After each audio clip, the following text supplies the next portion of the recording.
disruptions in infrastructure and the economy, exacerbating the already volatile society, but giving replicants a chance to escape in time. Consequently, the production of new replicants is officially banned, and existing. Hello guys, Croftus here. Today I'll combine all the Alien and Predator movies to establish the complete and ultimate timeline of aliens, engineers, and predators. To make this timeline as detailed as possible, we'll also incorporate the major events from comics and video games, covering every key moment from 3 billion BC all the way to the year 4000. I know there are major plot holes if you're trying to connect Predator and Alien canon, such as David seemingly creating xenomorphs and Wayland still being alive after AVP, so I'll briefly mention how these plot holes can be resolved. Approximately 3.2 billion years ago, an ancient extraterrestrial race known as the Engineers arrived on Earth and initiated the creation of life using a mysterious substance possibly linked to the blood of the first beacon, according to the early draft script of Prometheus. Around 250,000 BC, according to the comic book Alien Vampirella, an alien egg was discovered on Mars, alongside the bodies of an ancient race that had been there for hundreds of thousands, if not millions of years. Interestingly, one of the deleted scenes from Prometheus involved the discovery of ancient engineer carvings on Mars, drawing a potential parallel between these narratives. In 12,000 BC, another non-canon comic book suggests that a Yautja ship crashed on Earth during the Ice Age, bringing xenomorph eggs with it.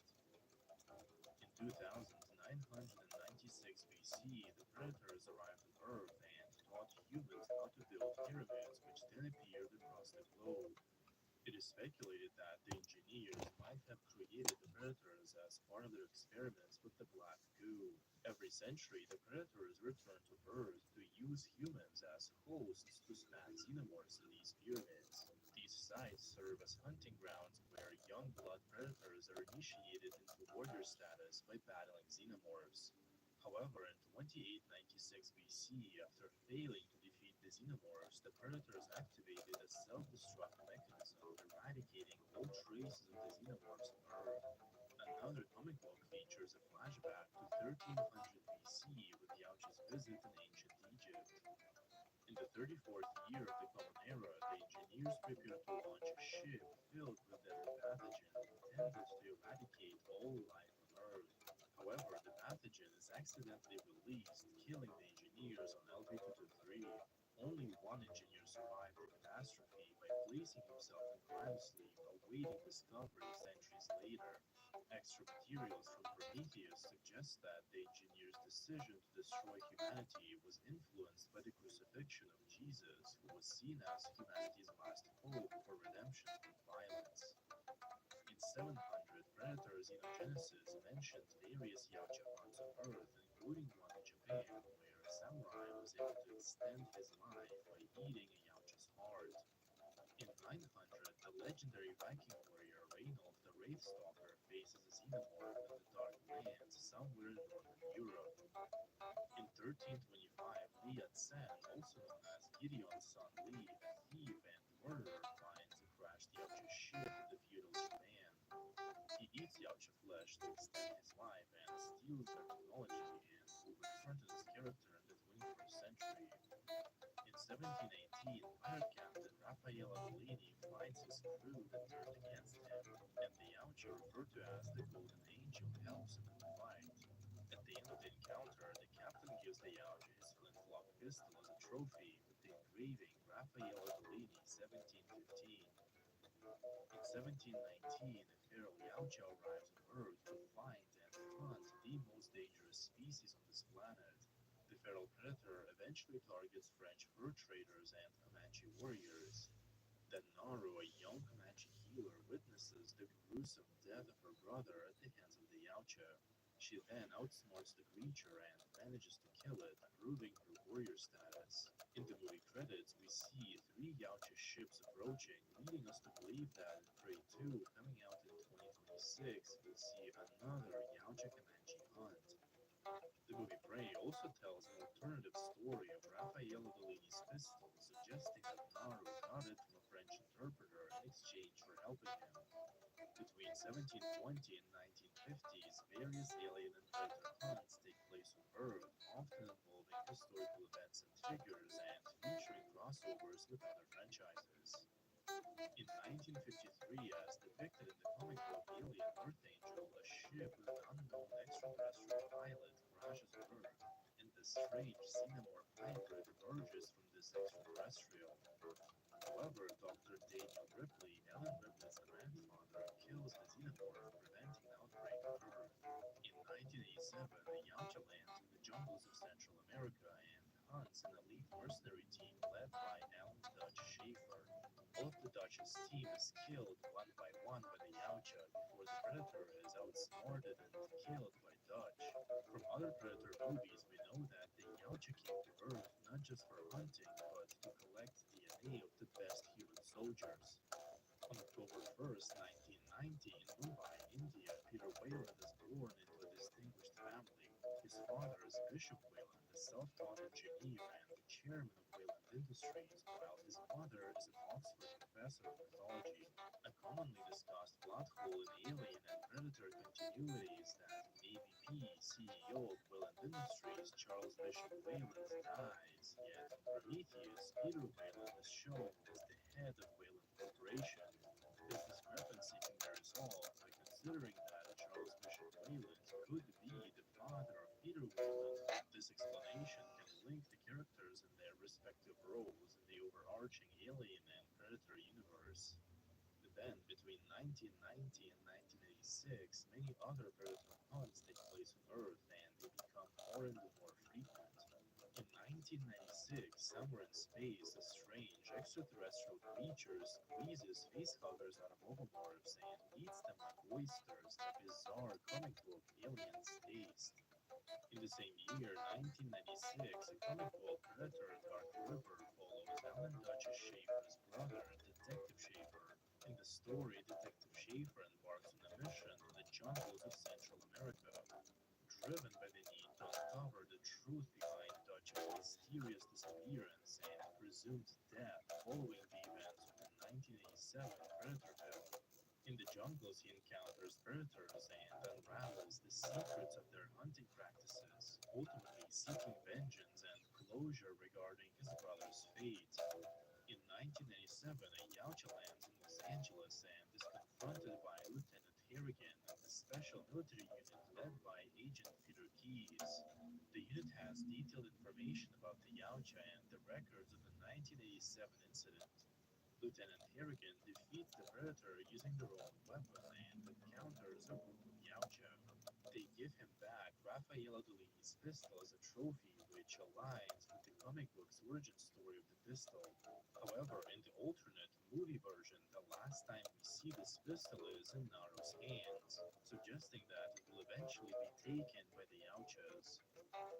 Then, in the 21st century, things get really bizarre as all of the three connected franchises paint a grim picture of the dystopian future.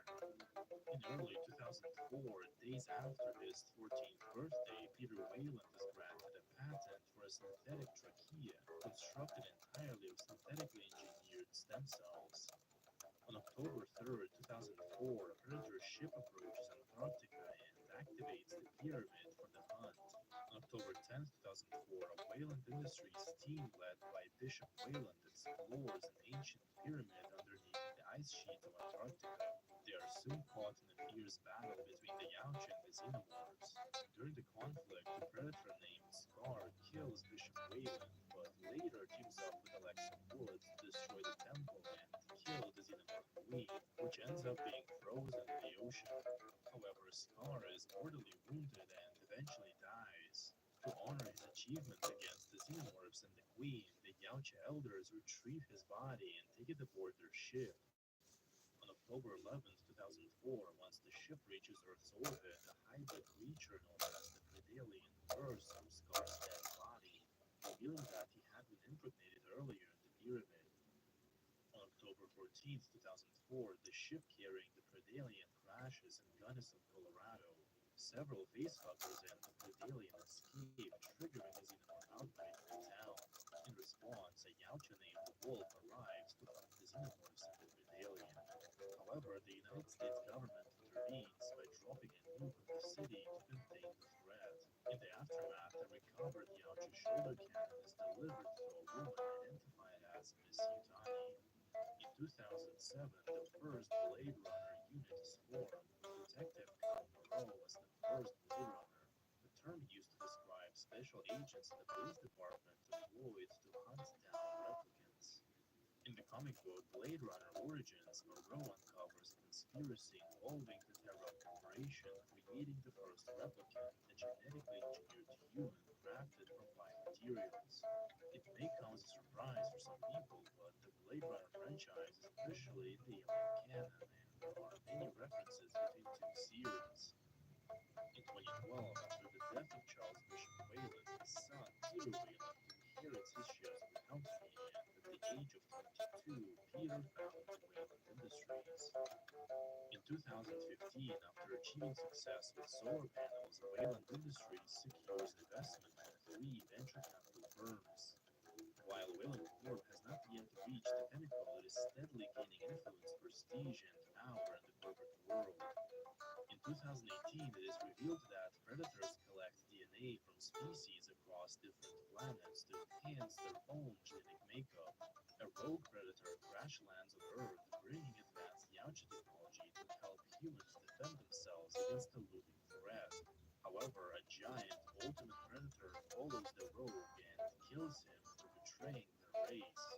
The Yaocha have been hunting on Earth for nearly 5,000 years, but in the last century these hunts have become more and more frequent, signaling a possible full-scale invasion, which is the reason the rogue predator delivers the predator killer suit to humans, an act that made him a traitor.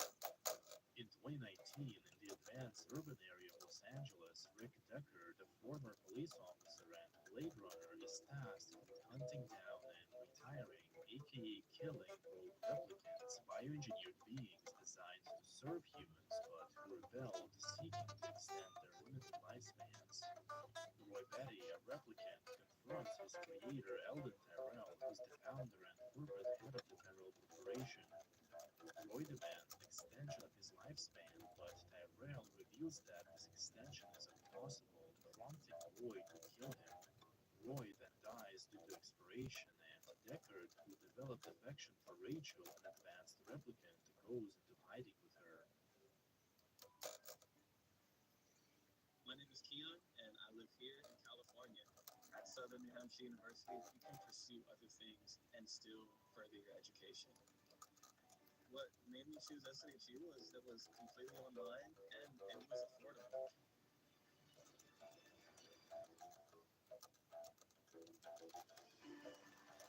Searching for your future? Go to shu.edu.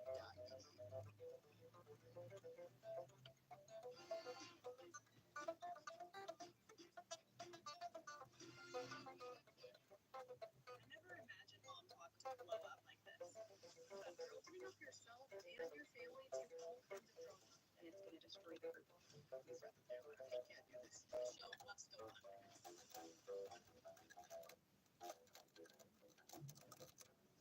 With the Prologue SUV, we've dreamed up a better EV, just like you'd expect from Honda. Buy online, reserve in select dealers, or visit your local Honda dealer today. In 2022, social tensions and animosity towards replicants rose after the murder of Eldon Tyrell, leading to public arrests and violence against replicants.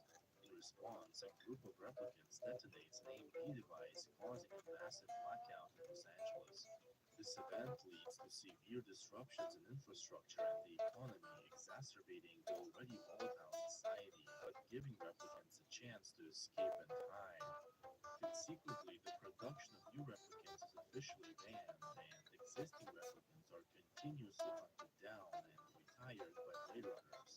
In 2023, Peter Weyland is awarded the Nobel Prize in Medicine for his cancer cure. In his legendary TED Talk, Sir Peter Weyland outlines his vision for Weyland Corporation, laying the groundwork for the next 15 years of building better worlds. Peter also mentions Eldon Tyrell, viewing him as a competitor who ran his corporation like a god on top of a pyramid overlooking a city of angels. Considering that Tyrell was killed by a replicant, rise of synthetic beings like David, who are fully artificial, is explained by their perceived safety compared to replicants who can go rogue. In 2024, 8 mercenaries and criminals are abducted from Earth and dropped on an unknown planet, including mercenary Royce and sniper Isabel. They find themselves on an alien game preserve planet and soon realize they are being hunted by 3 predators. Royce and Isabel are the only survivors, and after joining forces with a classic Yautja, they manage to defeat the Berserker Predator.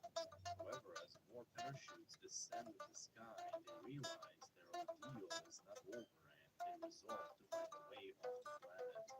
On January 7th, 2025, Wayland manufactures the first Android prototype model of its kind, David 1. Peter Wayland affectionately called it David, a name he had initially reserved for his own human son. In summer 2025 in Japan, Gideon's son Lee, at the age of 757 years, dies at the hands of Yautja. Gideon discovered immortality by eating Yautja flesh and is now a wealthy and ruthless businessman who has been alive for centuries due to his possession of advanced predator technology. Gideon's longevity and power made him obsessed with acquiring more predator artifacts. But then, when a group of predators arrives on Earth seeking to reclaim their stolen technology, Gideon's world is turned upside down. The predators release xenomorphs, leading to a deadly clash between all 3 species. Gideon's pursuit of power ultimately leads to his downfall as he faces the deadly consequences of his obsession. Also in 2025, Dodge makes a comeback in the Predator Hunting Grounds video game, revealing that he has been hunting predators on secret missions ever since the incident in 1987. On December 12, 2029, after years of litigation, Wayland wins the David Patent lawsuit against the Japanese startup Yutani Corporation. In 2031, Wayland Industries begins terraforming the moon, planning to build multiple settlements, on one of which Ellen Ripley will be born. In 2032, Ellie, a young woman, discovers that she's a highly advanced replicant created for a mysterious and potentially dangerous purpose. In the anime Blade Runner Black Locus, as Ellie delves deeper into her past, she becomes entangled in the dark and corrupt world of corporate espionage, rogue replicants, and Blade Runners tasked with hunting them. In 2036, events of the movie Soldier take place. Sergeant Todd 3465 is one of the soldiers who are trained from birth to be ruthless killing machines. As Todd is deemed obsolete after being defeated by a new breed of enhanced genetically engineered soldiers, he is discarded on a remote waste planet. However, he integrates with the local community and discovers a new sense of humanity and purpose. Todd then defends his new home from an attack of newly engineered soldiers who were likely replicants. In the same year, 2036, Diana Wallace highlights the collapse of Earth's ecosystems. Wallace, being the CEO of Wallace Corporation, which took over the remnants of Tyrell Corporation, argues that the only solution to sustain the human race is the cheap labor provided by replicants. In the short film Nexus Dawn, he presents to lawmakers a newly developed replicant model Nexus 9, which demonstrates ultimate obedience by willingly ending itself on command. In 2039, Wayland astronomers discover multiple moons in the Zeta 2 Reticuli system, including Acheron, or LV-426. Recognizing the potential of these exomoons, which exhibited habitable characteristics, Wayland quickly initiated plans to explore and eventually colonize them.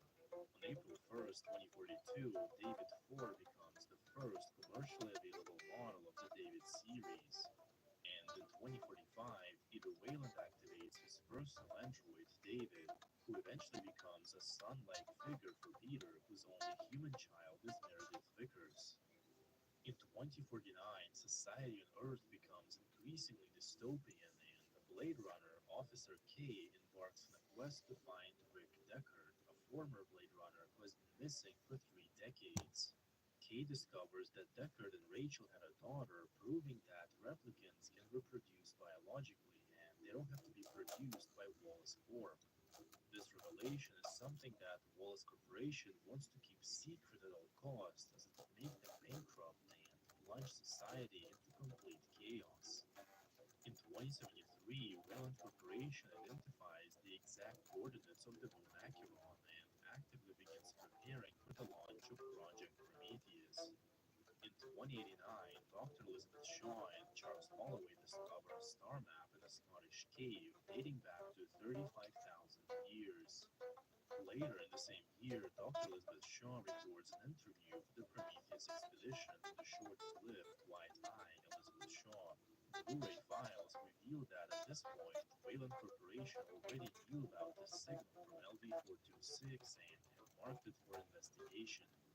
On January 7th, 2092, Ellen Ripley is born at the Olympia colony on the moon. In 2093, the spaceship Prometheus arrives at LV-223, seeking the origins of humanity. The crew discovers a large structure with a room filled with urns containing the black goo, a potent mutagen capable of rewriting genetic material. The android David awakens the last engineer from cryosleep, revealing that the true purpose of the mission was to find a way to extend the life of Peter Wayland, who has secretly been aboard the ship. However, the engineer deems Wayland unworthy of such a gift and, in a violent turn, kills the crew. The engineer then attempts to launch the ship loaded with a deadly pathogen to annihilate all life on Earth. But Captain Yannick sacrifices himself by crashing the Prometheus ship into the engineer's juggernaut. The engineer survives the crash and then attacks Dr. Elizabeth Shaw. However, a trilobite impregnates the engineer, which later gives birth to the Deacon, a possible xenomorph predecessor. The sole survivors of the Prometheus expedition, Dr. Shaw and the android David, depart from LV-223 to the engineered homeworld. In 2094, Dr. Shaw reassembles David's body but gets sick, prompting David to place her in cryosleep. Then, in 2095, David arrives on Planet 4 and releases the pathogen, annihilating the local population, another race created by engineers. Between 2095 and 2104, David conducts experiments to fulfill his ambitions of becoming a creator like his father, Peter Wayland. When Elizabeth refuses to assist him, David kills her and uses her body, the black goo, and possibly engineer archives to recreate xenomorph eggs. It appears that David did not create the xenomorphs. The black goo actually contains the xenomorph DNA, and through numerous experiments, David was able to revive the ancient xenomorph species, or at least his version of them. In 2099, on the terraforming outpost Mirror City 4, a rebellious religious sect known as the Esoteric Brotherhood of Tulitu discovers a frozen xenomorph queen and a hive. The sect believes the xenomorph to be a holy idol and considers sacrifice to the creature a process of rebirth into gods. However, 3 days later, the colony is entirely wiped out by the xenomorphs. In the same year, 2099, Yutani Corporation merges with Wayland Corp to form Wayland Yutani. In 2100, the Walker 1 model is created as a replacement for the David series. The synthetic Walker is designed to be less human-like, incorporating more safety features and lacking emotions to avoid the issues caused by the David models. These modifications are intended to enhance reliability and prevent the unpredictable behavior that characterized David. In 2103, Wayland Yutani brings Walter and other candidates for the Covenant expedition to the Mars moon Phobos for psychological evaluation. During the final test, the crew is shown distressing video clips, including graphic violence and mutilations, to gauge their reactions. While the crew responds with various levels of distress, Walter remains completely devoid of emotion. In 2104, the Covenant expedition discovers a habitable exoplanet after being struck by a starburst on their way to Orgai 6. The ship receives a rogue transmission and the crew decides to investigate the planet where it's coming from. It turns out that the uncharted paradise is actually a dark and dangerous world whose sole inhabitant is the synthetic David. David uses the crew as hosts to span xenomorphs. He then disables Walter, another android, and impersonates him to take over the Covenant ship. The movie ends with David in charge of the ship with 2,000 colonists, 1,000 human embryos, and 2 xenomorph embryos. David may be going to Ragai 6 to create his own xenomorph colony by impregnating colonists in hypersleep, or he may be going to the actual engineer homeworld to destroy it using xenomorphs as a weapon. In 2105, a team from Weyland-Yutani arrives on Planet 4 and explores David's laboratory to document scientific discoveries of the rogue synthetic. In a short film, David's lab, Last Signs of Life, after carefully recording the specimens and records within the lab, Weyland-Yutani recovers a vial of black goo, or the pathogen, which is one of the most crucial finds that will shape the rest of the century. In 2122, at the colony of Bowen's Landing, a miner named Colton discovers the gruesome body of his missing colleague Al deep in the mine, as depicted in the short film Alien War. As the next shift begins, Colton alerts the others, and they find Al's chest violently torn open near a cluster of strange egg-shaped objects. As the miners attempt to leave, a deadly creature from the shadow begins attacking them. Despite losing several miners, Lorraine decides to stay behind and kill the creature to prevent it from reaching the surface and threatening the colony. Ignoring the synthetic supervisor's orders to keep the creature alive for Weyland-Yutani, Lorraine and her fellow miners prepare for a final stand against the beast. On July 3rd, 2122, the crew of the Weyland-Yutani spaceship Nostromo is awakened from hypersleep to investigate a strange signal from the moon Acheron LV-426. Crew member Kane discovers an engineer spaceship similar to the one in Prometheus, with a fossilized engineer in a biosuit and several xenomorph eggs. An egg hatches and a facehugger attaches to Kane. Kane is then taken aboard the ship, and the chestburster violently emerges from him. The resulting xenomorph terrorizes and kills the crew one by one.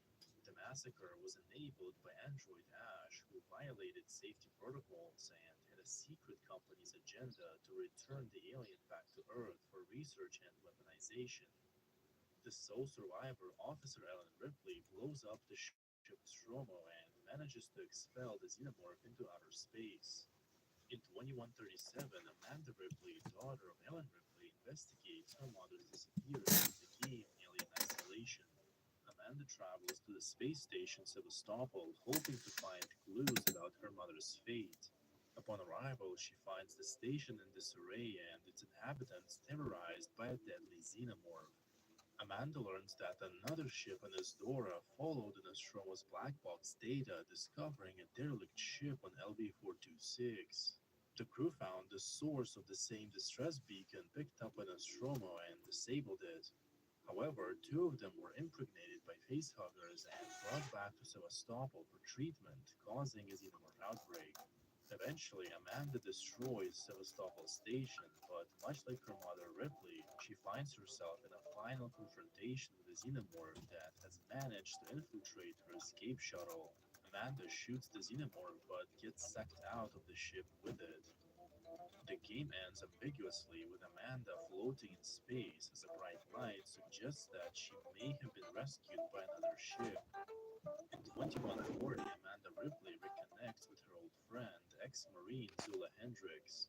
Amanda reveals that Weyland-Yutani has silenced her attempts to expose them. In the comic book Aliens Resistance, the duo discovers that despite their efforts, Weyland-Yutani has obtained xenomorph specimens for their bioweapons program. Together, Amanda and Zula manage to infiltrate the Weyland-Yutani base and detonate a nuclear device, which obliterates the facility and eradicates all the xenomorphs within it. The comic book ends with both Amanda and Zula seemingly about to die in the blast. Then, the events of Alien Romulus take place, so skip to this timestamp to avoid spoilers. On February 9th, 2142, a Weyland-Yutani ship reaches the wreckage of the Nostromo and recovers the very same xenomorph that the Ripley expelled into space, now frozen in a chunk of ice. Over the next 7 months, synthetics and scientists study the creature, successfully extracting a mutagenic substance from facehuggers that closely resembles the black goo. However, a containment breach leads to an outbreak, leaving the Romulus station severely damaged and non-functional. In In September 2142, a group of teenagers escaped their harsh existence in an off-world terraforming colony and docked to the drifting Renaissance Romulus station. Their goal is to salvage cryosleep pods to reach the more habitable Yivaga colony. However, during their mission, they accidentally revive frozen facehuggers, triggering an automatic lockdown. They activate Rook, an old android model, who reveals that the lab extracted a potent mutagenic substance from the xenomorph named Z01. This fluid was intended to perfect humans and enhance their ability to withstand space colonization.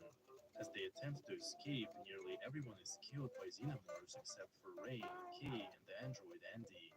Kay, on the brink of death, injects herself with a vial of Z01 pathogen in hopes of healing, but instead she gives birth to a hybrid creature, a mix of human, xenomorph, and engineer. Rain manages to expel the offspring from the ship, and she and Andy enter cryosleep as they head towards the Yuvaga colony. In 2145, a primitive colony that was created after a crash on a deserted planet faces a deadly threat from the xenomorphs that were discovered by Torch, a second-generation survivor. The colonists initially view the xenomorphs as a divine plague sent by the almighty First Father, but later they find themselves in a desperate battle for survival. In 2154, Aliens, a comic book adventure video game, takes place where colonial marines destroy a mining planet plagued by a xenomorph outbreak. In 2159, Weyland Yutani establishes Hadley Scope Settlement as a terraforming colony on LV-426. In the next decade, a few short films portray various xenomorph outbreaks across mining colonies and space stations. In 2159, four survivors escape from an explosion on Borrowdale's spaceship. However, a xenomorph emerges from one of them, causing chaos in the shuttle. In 2167, in a remote greenhouse facility on LV-492, botanist Julie works the night shift alone and discovers an unexpected shipment of soil that turns out contains a xenomorph egg. A facehugger later emerges, attacking Julie, however, she manages to kill it. In 2169, at the mining colony of High Lonesome on LV-422, Wells finds his buddy Harper slumped in the back street, apparently hungover and having skipped work for the day. They come to a warehouse and Harper starts convulsing violently, giving birth to a chestburster. Rowley, a warehouse worker, kills the chestburster with a baseball bat, but then she hears the colony's alert klaxon and xenomorph screams, suggesting a xenomorph outbreak. In 2172, aboard the doomed USCSS November, four surviving crew members desperately attempt to reach the ship's escape pods as a fully grown xenomorph chases them. Ultimately, as they reach the escape pod, it is revealed that Mari, who had been guiding them, is a synthetic working for Weyland Yutani. She watches with satisfaction as Alec is attacked by a facehugger. As the xenomorph kills Mari, it becomes clear that the pod was rigged to contain alien specimen. Just as the November ship is destroyed, the pod ejects itself, sending a transmission to Weyland Yutani, confirming the presence of xenomorphs on board. In 2175, after being left behind on the abandoned ship Utranos, Synthetic Hope spends over a year alone, maintaining the deteriorating vessel and engaging in mundane tasks. When an electric fire damages the ship's computer, Mother, Hope gains access to a restricted lab, where she discovers a surviving facehugger. Unable to serve as a host, Hope forms a weird companionship with the creature.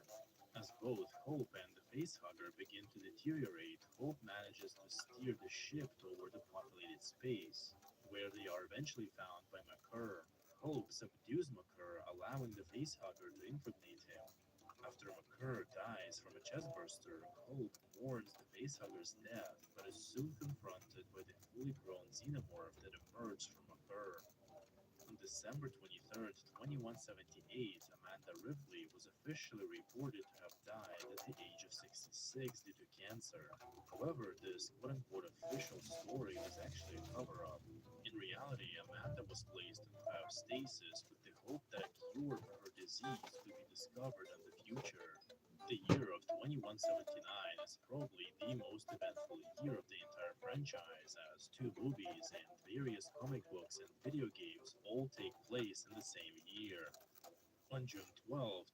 2179, in the movie Aliens, Ripley's escape vessel is rescued and Weyland-Yutani recruits her to investigate Hadley's Hope colony on LV-426 after losing contact with it. Carter Burke, a company representative, informs Ripley of the official story regarding her daughter Amanda's death, hiding the fact that Amanda spent decades searching for her mother. Along with Colonial Marines, Weyland-Yutani sends Carter Burke to secretly retrieve a xenomorph specimen, endangering everyone involved. An android named Bishop accompanies the team, causing great distress for Ripley due to her previous experience with the psycho-android Ash. Upon arrival, the group discovers that the colony is overrun with xenomorphs and nearly everyone, including Burke, is killed in the following battles. Ripley encounters an alien queen, the creature responsible for producing the eggs, and after a fierce confrontation, she kills the queen, nukes the colony, and escapes with the only survivors, Corporal Hicks and the young girl Rebecca. Aboard the ship Sulaco, they enter hypersleep for their return trip to Earth. However, in an alternate timeline explored in the comic book Aliens What If, Carter Burke actually survives, sneaks aboard the dropship, and makes it back to the USS Sulaco undetected. From a distance, Burke watches Ripley fight off the Queen before he hides until everyone is asleep in their hypersleep chambers. In August of 2179, the events of the arcade game Alien 3 The Gun unfold, depicting the escape from the spaceship Sulaco before crashing on the surface of Fiorina. Players must battle through hordes of aliens and confront an army of Weyland-Yutani Corporation troops who are determined to retrieve the xenomorph specimens by any means necessary. Although the game is not considered canon within the Alien franchise, it is still an intriguing addition to the timeline.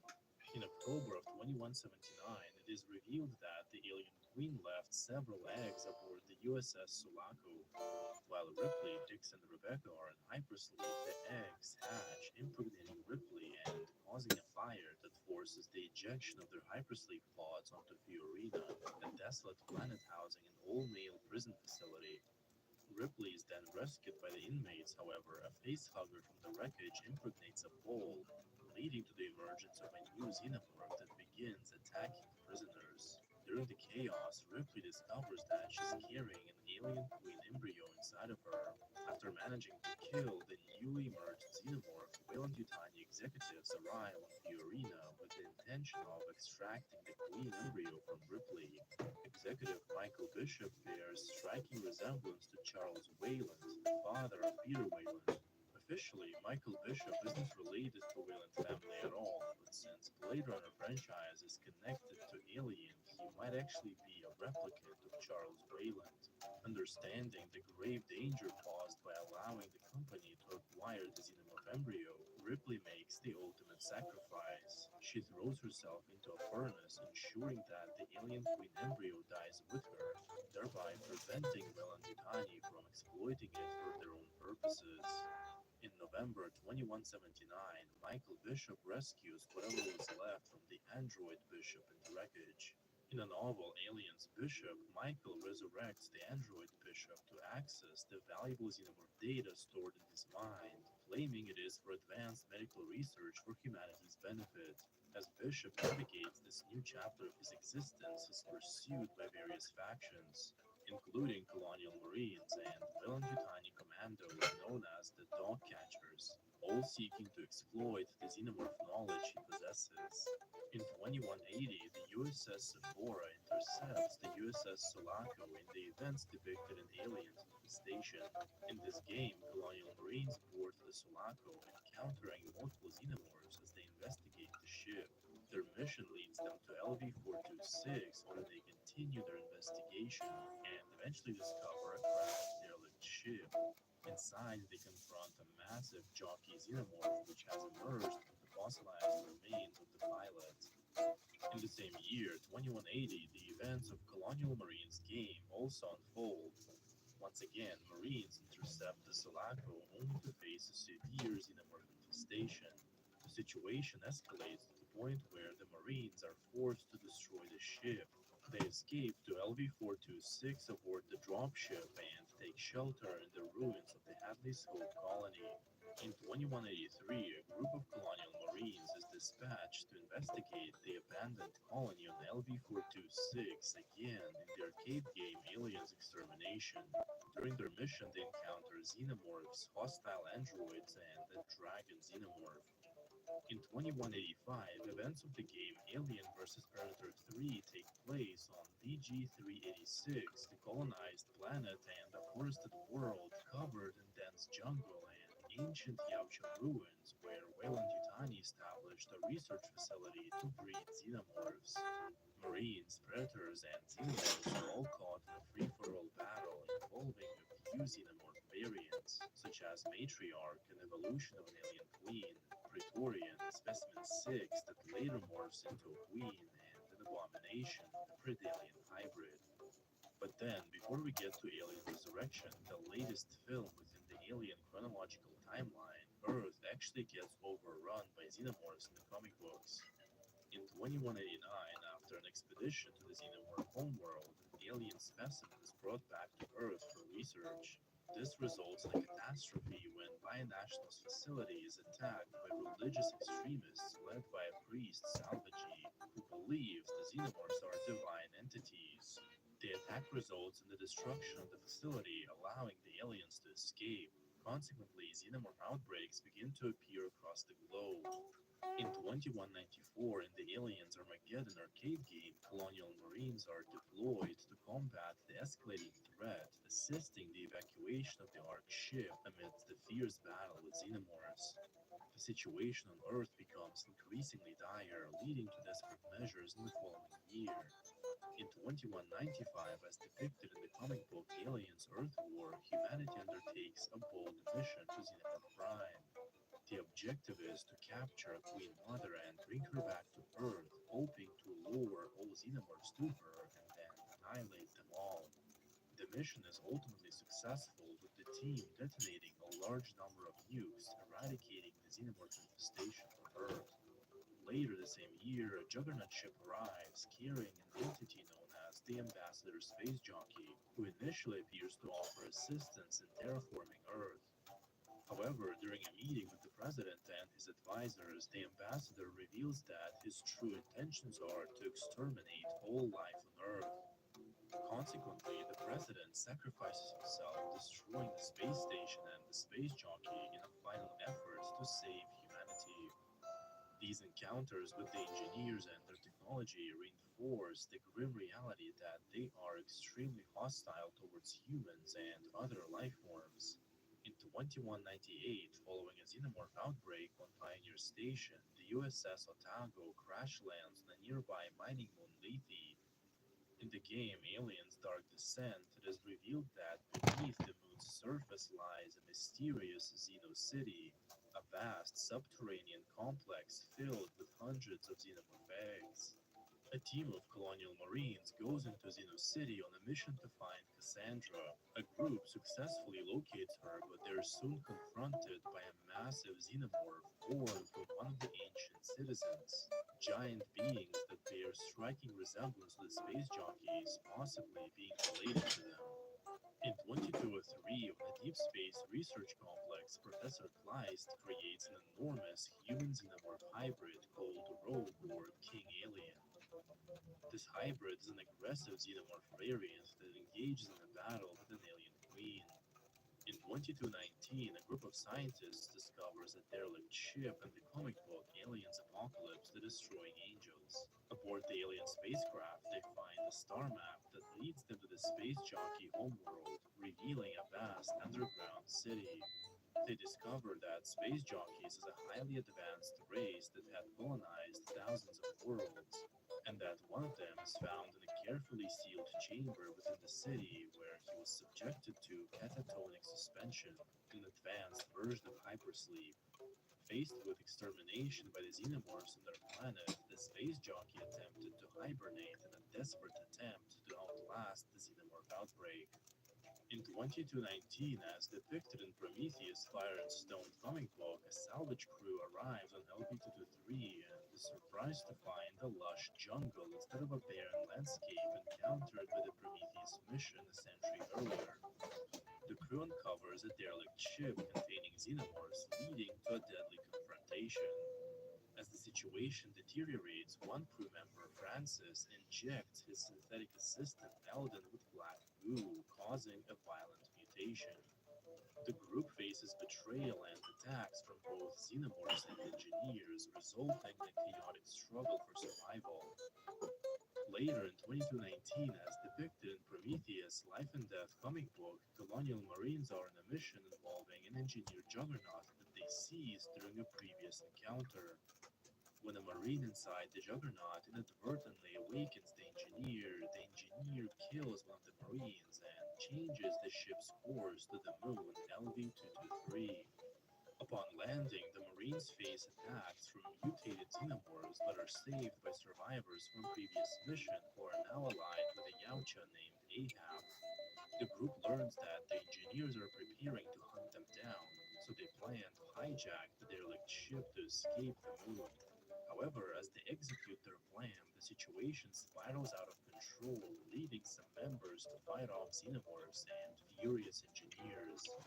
In 2349, mega corporations like Weyland Yutani are banned by the United Systems, a unified federation of superpowers on Earth. In 2356, Weyland Yutani, operating in secret, recovers a sample of Ellen Ripley's blood from Fiorina where she died. Then, in 2379, the United Systems military, after 7 failed attempts, finally manages to clone Ellen Ripley using her blood sample and extracts the alien queen from her. The successful clone, Ripley 8, shares parts of the queen's DNA and has alien-like abilities. In 2381, the military breeds xenomorphs on the ship Auriga and conducts experiments to use them as weapons. However, the xenomorphs break out and overtake the ship, nearly killing everybody. Ripley and several mercenaries make their way through the ship, fighting xenomorphs until they eventually face the Newborn, a terrifying human xenomorph hybrid who is technically Ripley's child. Experiencing conflicting emotions, Ripley kills the Newborn and escapes with the rest of the crew while the ship crashes into Earth, destroying the aliens, but at the same time causing a massive catastrophe on Earth. 2381, Weyland Yutani gets a contract to re-terraform Earth following the crash of the ship Auriga, and this megacorporation becomes legal again. In 2386, it's the last time we hear of Ripley 8 in the novel Aliens Original Sin, where Ripley, Cell, and other crew members from Alien Resurrection try to contain an outbreak in a botanical colony, Domes Epsilon. Then we jump all the way to 2593 when, in a Game Boy video game Alien vs. Predator The Last of His Clan, a Predator drone ship placed alien eggs onto a planet, which hatched and produced a fine crop of alien prey. The human population was eradicated in the process, but then a lone predator fights xenomorphs, eventually encountering an alien queen. Then, in 2692, colonial marines, surviving humans, and predators must come together to combat a coordinated xenomorph invasion orchestrated by the Rage, a mysterious and powerful group of rogue scientists intent on using the xenomorphs to conquer the galaxy. Central to the story is the struggle for survival and the efforts to unravel the mysteries behind the Rage's motives and their control over the xenomorphs. In 2737, as depicted in the comic book Alien Black, White, and Blood, a colony known as the Union of Progressive Peoples travels through space aboard the ship Forward and then recovers a Weyland Yutani vessel. This vessel harbors xenomorph, leading to a catastrophic infestation. This comic explores the furthest point in the alien timeline, reaching all the way to the 28th century. However, there's another non-canon comic book titled Predator vs. Magnus Robot Fighter set in the year 4000. In the story, a Yautja seeks the ultimate trophy, the XO Manowar helmet, which is in the possession of Magnus, a man known for his steel-smashing strength and nicknamed Robot Fighter. This setup leads to an epic confrontation between the two powerful characters. Here you have it, the ultimate timeline of aliens, engineers, and predators. The summary includes narratives from every movie and various video games and comic books. While not every comic book story is considered canon, they still contribute to the expansive lore of these franchises. I might make an even more comprehensive timeline, delving deeper into each story and including every single comic book as opposed to talking about the most significant ones. Thank you guys for watching. Like this video if you enjoyed it and consider supporting the channel on Patreon. Also, special thank you to those who already joined. My name is Croft and I'll see you in the next video. Actually, Stars and Stripes sale is going on now. Create your stylish summer sanctuary for less with a hot buy from up to $6.99. And for a limited time, you can save.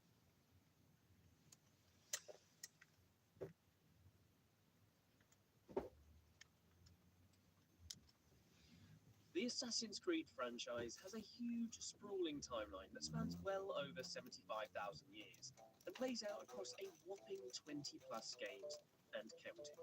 It truly is a colossal chronology, and its epic narrative of an ongoing war between the Assassins and the Templars spans from the ancient Isu era all the way through to the modern day.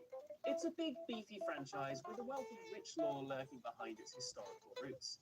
But how exactly does it all tie together?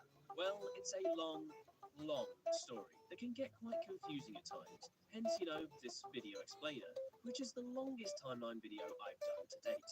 Just a quick disclaimer up front, I'll largely be sticking to the games and movies in this timeline, but there are obviously a wealth of comics and books that expand the lore and story of the Creed franchise beyond gaming, and I'll be pointing out a few as we go.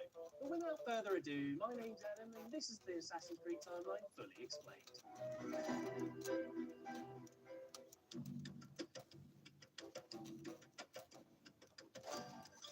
Okay, our timeline kicks off with, well, the origins of everything.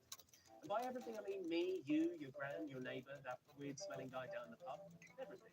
You see, the world of Assassin's Creed may be rooted in our very real history, well, most of the time, but its origins stem from a source far different than our own, a source that goes by the name of the Isu. The Isu are a highly intelligent and advanced species of ancient humanoids that not only precede humanity on planet Earth, they create humanity. Yep, the Isu straight up create humans in a lab as a quote-unquote capable workforce to help them build their empire. Humanity is not their only creation though. They also build a host of shiny artifacts that later become known as Pieces of Eden, which effectively have the power to control the minds of the weak-willed humans via neurotransmitters lodged in their brains. But here's a little bit of spice to garnish this origin story with. There are also a handful of hybrids, humans born without the neuro-thingamybobs, who are immune to the effects of the Isu's mind control devices and fight back against their godlike overlords. The first two humans to instigate a rebellion against the Isu are Adam and Eve. Yep, that's Adam and Eve. Adam and Eve's rebellion kicks off with the pair stealing an apple of Eden, and then evolves into a decade-long war between the humans and their Isu creators. A war that comes to a dramatic end due to something known as the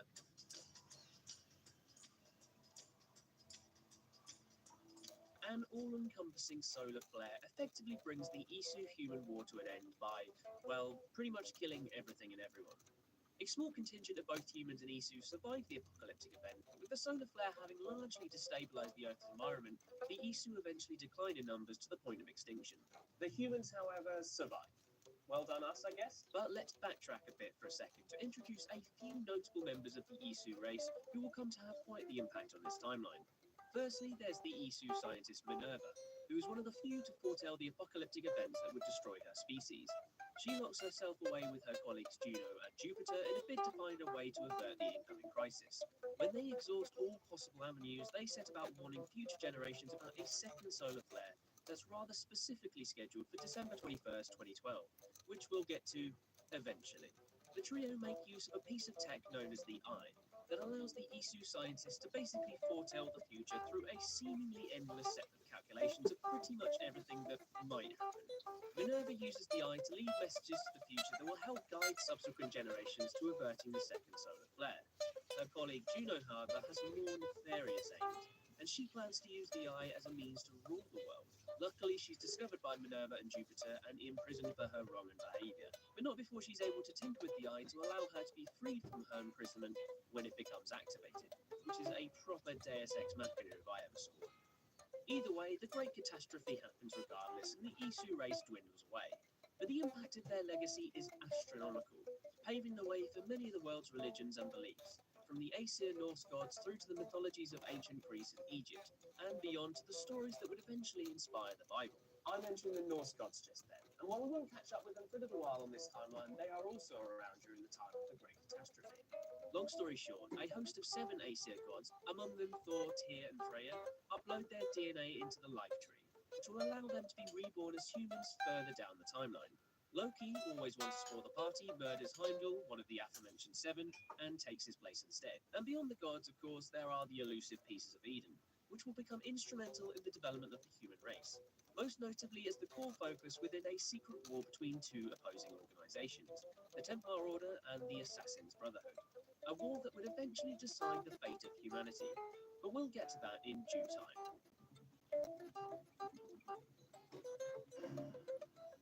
Okay, next on the timeline, we travel a cool 70,000 plus years into the future for the birth of a little organization known as the Order of the Ancients, the predecessors of the franchise perennial bad guys, the Templar.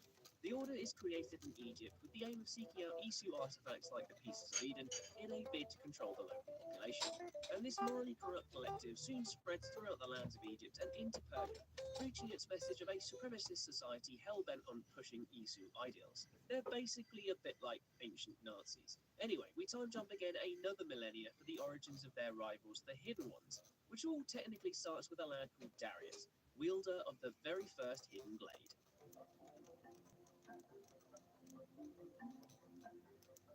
And what else would that hidden blade be doing other than assassinating some corrupt monarch or politician? In this very first case of death by hidden blade, Darius uses it to kill King Xerxes I of Persia, who's, yeah, you guessed it, working for the Order of the Ancients. He's also a certified Roman who's been ruling the lands of Persia as a tyrannical overlord, hence why Darius is so keen to off him. He's so keen, in fact, that he also wants to kill his son, Artaxerxes, but he's betrayed by his merry band of assassins who stop him and instead choose to join the Order of the Ancients. I'm sure that'll turn out very well for them. Anyway, on to the very first chronological game in the franchise, which is... Yeah, we're heading to ancient Greece for the first major game on our timeline, for a tale that intertwines itself in and among the Peloponnesian Wars. After a brief prologue during the Battle of Thermopylae in 480 BCE, where you play as the legendary Spartan king Leonidas, the action relocates to the sunny climes of Kephallonia. There we meet our hero, the Eagle Bearer, who could technically be either Alexios or Cassandra, but canonically speaking is Cassandra. Either way, the upshot of whoever you choose, but it's Cassandra, the other, Alexios, becomes your little sibling and establishes themselves within the story in their own way. You see, Cassandra and Alexios are grandchildren of the great King Leonidas, and they become separated as children when Cassandra tries to stop her stepfather killing baby Alexios, on the will of the Spartan ruling that foretells that the baby will be the downfall of the Spartan Empire. Anyway, both children survive. Cassandra escapes and seeks refuge in Kephallonia, while Alexios is taken in by the shadowy cult of Cosmos. More on them in just a second. And renamed Deimos to become their shiny new killer. Anyway, Cassandra gets embroiled in the messy politics of the Peloponnesian War by way of a dodgy-looking fella called Elpenor, who hires Cassandra to assassinate, of all people, her own stepfather, Nikolaos. Cassandra hunts her old pa down, but she chooses to spare him when he implores to her that he was only doing his duty as a Spartan all those years ago. He also reveals to Cassandra that her biological mother is still alive and in hiding. And as a token to take back to Elpenor, Nikolaos offers Cassandra his helmet, and upon returning to the shifty lad, he reveals that he knows all about her and her family history. He even has the balls to ask Cassandra to assassinate her own mother, bearing in mind she's only just found out she's still alive, and this angers our cast to the point of a little impromptu murder. Elpenor manages to escape, but Cassandra eventually hunts the sneaky bastard down and defeats him in combat. All of this leads to Cassandra discovering the Cult of Cosmos, a secret organization that is effectively pulling the strings on the entire Peloponnesian War. Cassandra learns all of this firsthand when she infiltrates a Cult of Cosmos meet and greet at Delphi, where she learns that the cult are targeting her whole family, and that her long-lost brother is actually now a thuggish killer, which is naturally not a happy family reunion.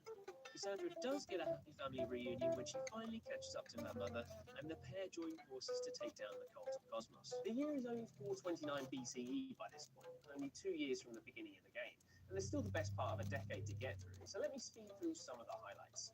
Cassandra wins the Olympic Games in 428, killing the cultist judge in the process. She then discovers the mythical city of Atlantis and meets her biological father, who turns out to be the actual Pythagoras. And speaking of parents, Cassandra becomes a mother when she hooks up with the landlord Attacus, himself son of Hidden Blade wielder Darius, and has a son called Elpidios, who she later sends off to Egypt for his own safety.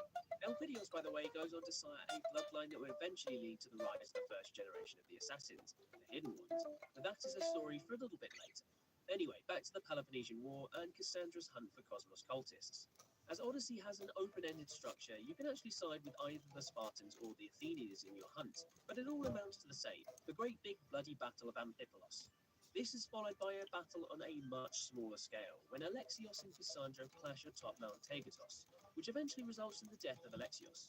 And with all her cult of Cosmos targets ticked off, Cassandra returns to Delphi to clean up shop, and she does this in spectacular fashion by destroying a pyramid-shaped artifact in the cult's possession. Oh, and lastly, Cassandra inherits the staff of Hermes from her father Pythagoras, who it turns out is a descendant of the Isu. The staff actually houses the consciousness of a former Isu known as Aletheia, who's the partner of Loki, more on her right at the very end of this timeline. As a result of its Isu power, the staff grants immortality to the owner, and as it passes from father to daughter, Pythagoras fades away and gifts/curses Cassandra with eternal life. And if you think we'll be catching up with this feisty warrior further along in this timeline, you would be right.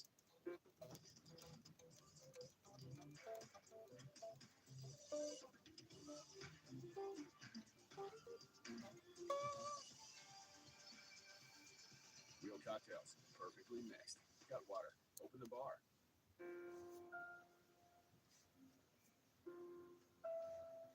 Right, from the epic myths of ancient Greece, we now travel to China for the first of 2 visits on this timeline. As of writing, Assassin's Creed Jade has not yet been released, but it fits into the timeline here, as it says in 3rd century China in the year 215 BCE.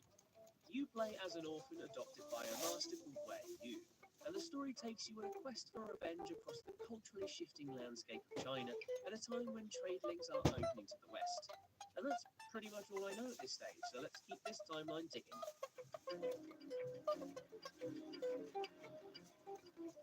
Forwards we march through the annals of time to the dusty deserts of ancient Egypt during the 5th century BCE. Assassin's Creed Origins sees Bayek and his wife Aya, descendant of the aforementioned Elpidios, take centre stage, and they provide the titular origins of the title by forming the Hidden Ones, the Proto-Assassin's Brotherhood. But I'm getting way ahead of myself. Origins kicks off in 49 BCE, when Bayek and his son Khemu are kidnapped by a group of Romans made up of members of the Order of the Ancients and taken to an Isu temple. Bayek is forced to open the Isu temple with an Apple of Eden, and in a subsequent escape attempt, his son is killed by Bayek's knife at the hands of the Roman general Flavius Metellus. And so begins a revenge-fueled episode of the Assassin Saga, where Bayek and Aya systematically hunt down and kill every last member of the Order of the Ancients that they can find. In the process, Aya gives Bayek with her ancestor's hidden blade, which leads to the Magi warrior inadvertently slicing his own finger off mid-assassination, an act that naturally provides the origins to a future assassin tradition. Oh, and naturally, AC Origins gets into the affairs of all of the time period's big-time celebs. So Bayek and Aya become embroiled in the machinations of the legendary Egyptian ruler Cleopatra and the Roman Emperor Julius Caesar, both of whom become prominent members of the Order of the Ancients. Caesar actually gets murdered at the hands of Aya and her band of assassins, but not before setting up the Order of the Ancients for life with his wealth and influence. Naturally, Bayek and Aya take the Order down a few pegs, including taking their vengeance on Flavius for the murder of their son Khemu. And as a result of their horrific dealings with the Order, Bayek and Aya decide to establish the Hidden Ones, as an organisation dedicated to tackling the corrupt spread of their sworn rivals. They end up going their separate ways, with Aya travelling to Rome, where she eventually takes on the new title of Amenet, while Bayek stays on home soil in Egypt. As they part ways on an Egyptian beach, Bayek discards his son's necklace, and when Aya picks it up, she spies a cool new logo for their brotherhood left in the sand. And just like that, another origin. The Hidden Ones is further explored in the DLC story pack, The Hidden Ones, which takes place in 38 BCE and sees Bayek travel to the Sinai Peninsula to take down even more Order bad eggs. which he does. All before the absolutely bonkers Curse of the Pharaohs DLC, which sees Bayek down in Luxor and the Valley of the Kings, where he comes into contact with apparitions of long-deceased Egyptian royalty Nefertiti, Ramses II, and Tutankhamun. This mad subplot happens to be the workings of another Isu Apple of Eden, an artifact that Bayek eventually secures for the Hidden Ones, and which brings our Egyptian chapter to a close.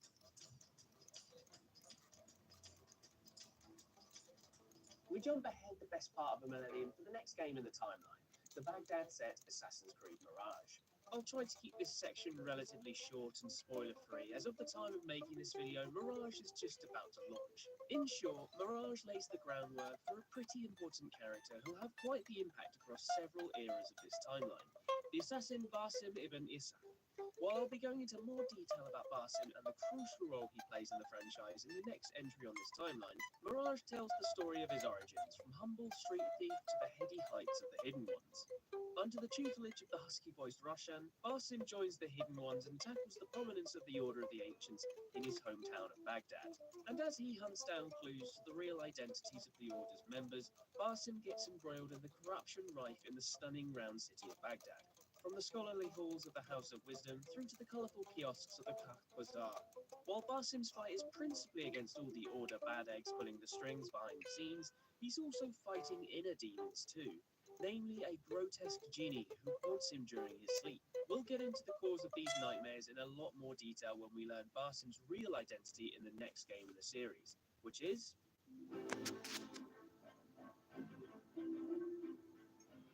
Okay, now we jump a comparatively small amount of time, 2 decades to be precise, to the Viking conquests in England during the late 9th century.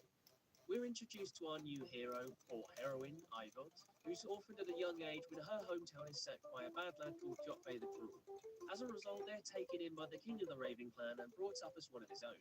Years later, they have an ill-fated attempt at vengeance against Kjotve, which only leads to them rescuing Eivor's father's axe. And as soon as they touch it, it reveals a funky vision of the Norse All-Father Odin, who will come to be quite an essential part of the lore of Valhalla. Anyway, Eivor's brother Sigurd returns back to the Raven clan with a few friends, a guy called Hytham and our mate from Mirage, Basim, who helps establish Eivor as a Hidden One.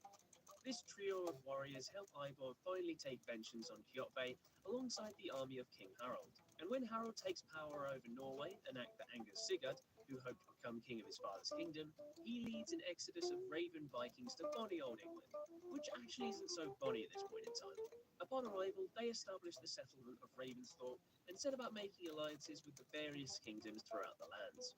Meanwhile, Eivor continues to have weird visions of Odin and the Norse gods, and they seek out their local seer, a lass called Valka, who sets them up with a heady herbal cocktail that sends them all the way to Asgard. Well, in their dreams at least.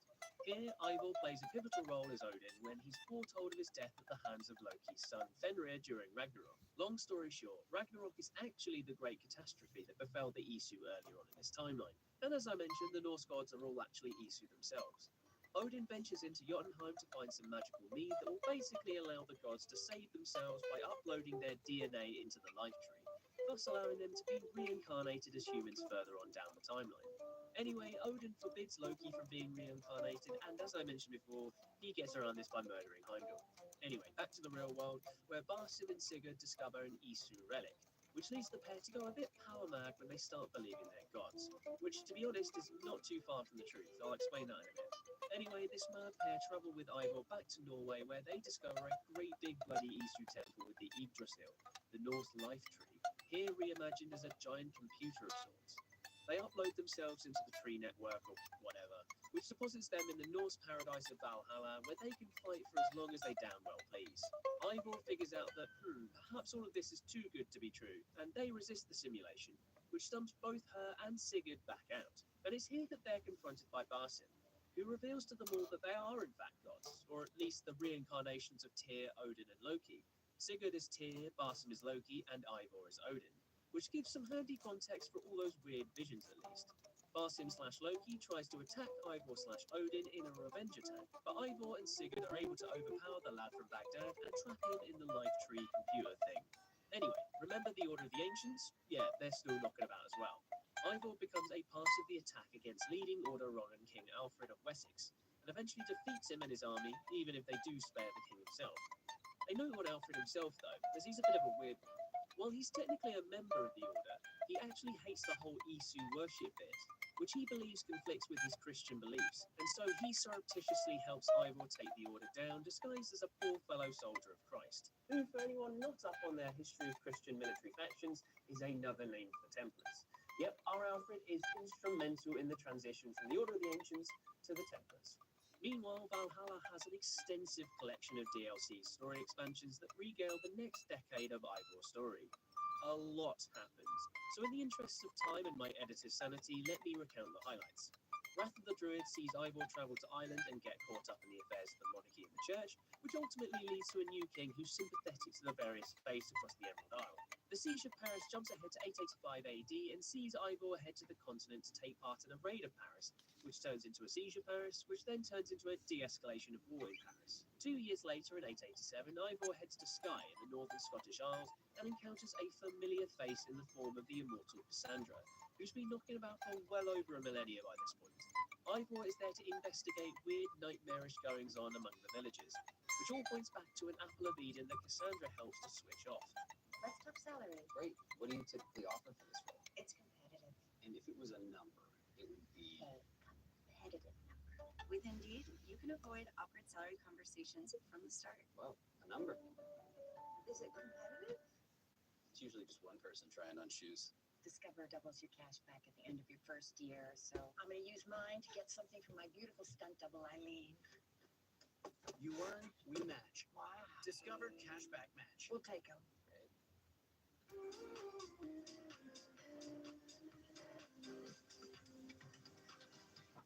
Whether you need head-worn, lavalier, handheld mics, or in-ear monitors and wireless packs, Sennheiser has you covered. My name's Travis Sarno. This will be my 12th year in Major League Baseball. I'm Chase. And finally, in the last chapter, Ivor finally comes to the realization that she can no longer hold back the reincarnation of Odin boiling away inside themselves.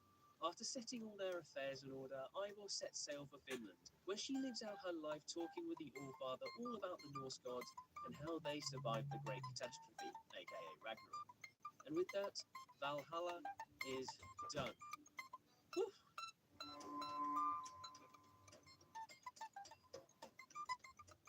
After the epic narrative of Valhalla, we jump forward 3 centuries to the very first Assassin's Creed game, which takes place during the Crusades in the Middle East and sees Altair Ibn Lahad take center stage.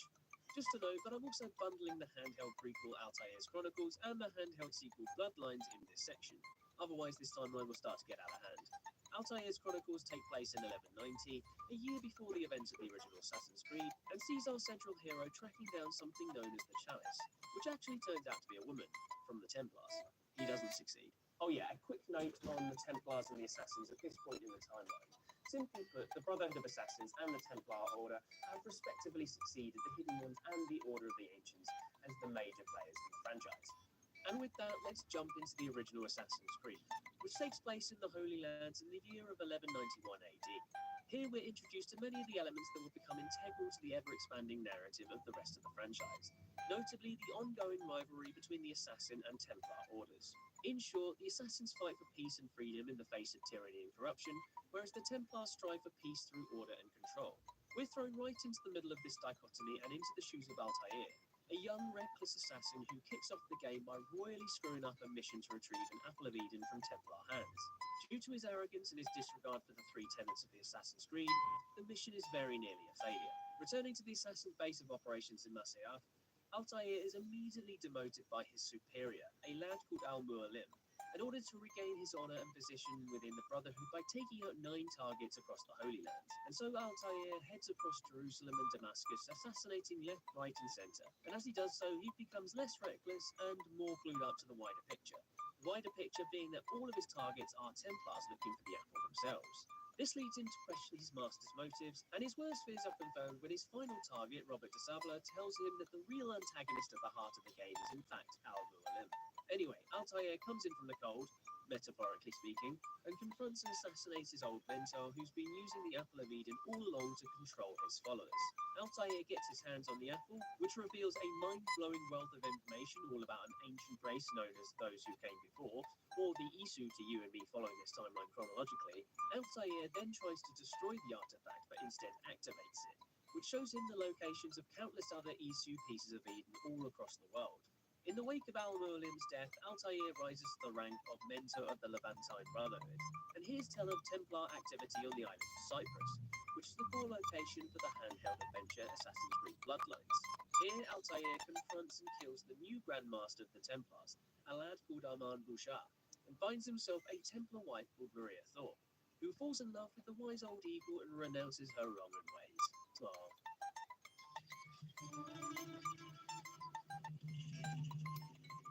Right, before we bounce on through time to the picturesque delights of Renaissance Italy, let's wrap up the story of Altair, as told through the flashback memory sequences in Assassin's Creed Revelations. While largely the adventure of our future pal Ezio, a lot more on him very shortly, Revelations is all about the search for Altair's secret library, and as a result, we get to see what happens to him after the events of Bloodlines. His story plays out through 6 key memories, the first of which actually takes place before the first Assassin's Creed in 1189 and sees Altair eliminate an assassin turned Templar during a Templar attack on Masyaf. The remaining 5 memories reveal how Altair rebuilt the Levantine Brotherhood after the treachery of Al-Mualim, which you'd think would be plain sailing after they were all brainwashed by the Apple of Eden. Well, no. Altair is challenged in his leadership of the Brotherhood by an old friend called Abbas, who, while Altair and his family, including his wife and son Darim, are abroad fighting the Mongols, stages a coup back at Masyaf and kills Altair's other son, Seth. What a prick. Anyway, Altair naturally seeks revenge, and the family travel back to Masyaf, where Altair tries to make Abbas kill himself using the Apple of Eden. In the ensuing chaos, Maria is killed, and Altair and Darim flee, with the former Levantine mentor taking himself into self-imposed exile. The 4th key shows Altair's return nearly 20 years later in 1247, where he finally gets his revenge on Abbas, killing him with a fancy new upgrade for his hidden blade, a gun. Anyway, fast forward to memory number 5, and Altair is very much in his twilight years, with more than just a tinge of grey. The year is now 1257, and Altair is hosting Maffeo and Niccolo Polo, the latter being the father of famed explorer Marco, and is helping them set up their own Assassin's Guild back in Constantinople. But that's all put on hold when the invading Mongols start knocking down the walls. Altair helps the Polo brothers escape Masyaf and gives them his codex, or autobiography, along with 5 of his secret keys. The 6th key and the Apple of Eden he keeps for himself, and he locks them both away, along with himself within his library so no one can ever get their hands on the corrupting power of the Apple of Eden. And that's exactly where they're found several centuries later by Ezio, when he discovers Altair's skeleton, but we're jumping ahead again. But before we can dive into the life of the Italian assassin, it's time for a little detour to Paris.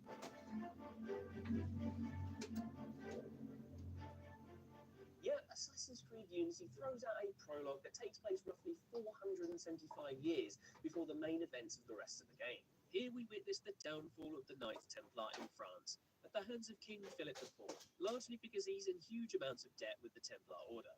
As a result, he and his men raid a Templar stronghold in Paris and purge the Templar Order from France. Among all the carnage, Templar Grandmaster Jacques de Molay has one of his men hide his codex and the Sword of Eden in a secret tomb underneath Paris. This little opening vignette ends with an assassin killing Jacques' Templar man before we fast forward 7 years to witness the death of de Molay himself. Right, this little horrific jaunt to France is over. Time to head south to Italy.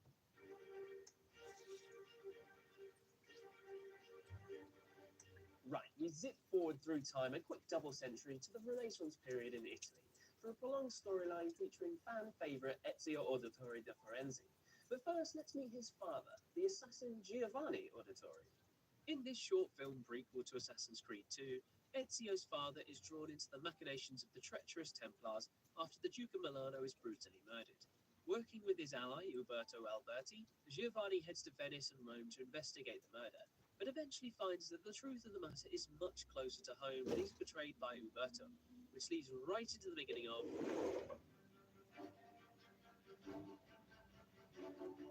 Assassin's Creed 2, the start of a new chapter for the franchise and my first in a trilogy of games starring Ezio.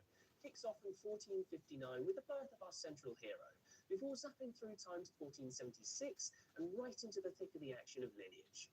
After witnessing the execution of his father and two brothers by Uberto Alberti on the grounds of treason, Ezio dons his father's assassin garb to take revenge on the scheming bastard that framed his family. Once Uberto is disposed of, Ezio heads with his remaining family to their ancestral home in the country, the fortified township of Monteriggioni, which is just an incredibly fun word to say.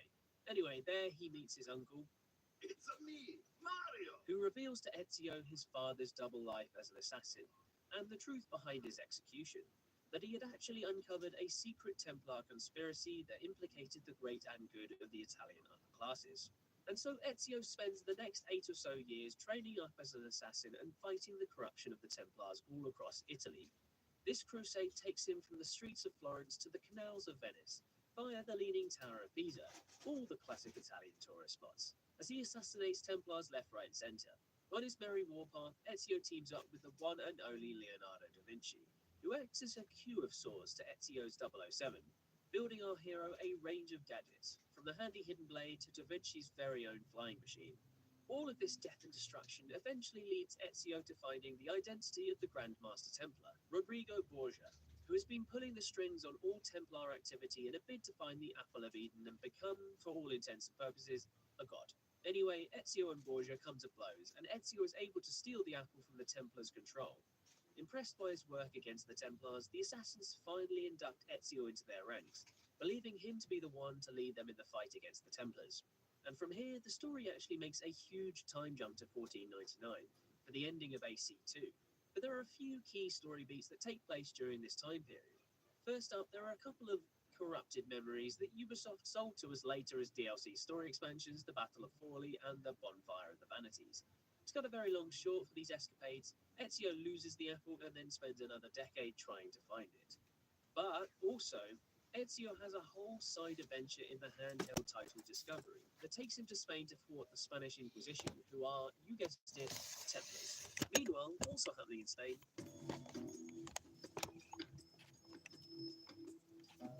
yeah, the movie is canon, and the historical sections starring Michael Fassbender as assassin Aguila are set in Spain during 1492. And despite Ezio actually being in the country at the same time, fighting roughly the same battle and coming into contact with Christopher Columbus, as does Aguila, he does not feature, which is a massive missed opportunity if you ask me. Sadly, Aguila does not match up to Ezio in any way, shape or form, being something of a po-faced one-dimensional character. And as most of the film is set largely in the present day, much of the historical action reveals itself in the action sequences. The all revolves around Aguila versus Eden, which is in the possession of a sultan in Madrid. And Aguila is tasked with saving the sultan's son from the evil dastard of the Templars, trying to avoid the mission. He also witnesses the reported child age of reality, which again gives the assassins a great bonus. The ability to take the apple to the grave. All of which leads to the present day section of our movie where things get weird. We'll catch up to that in about 5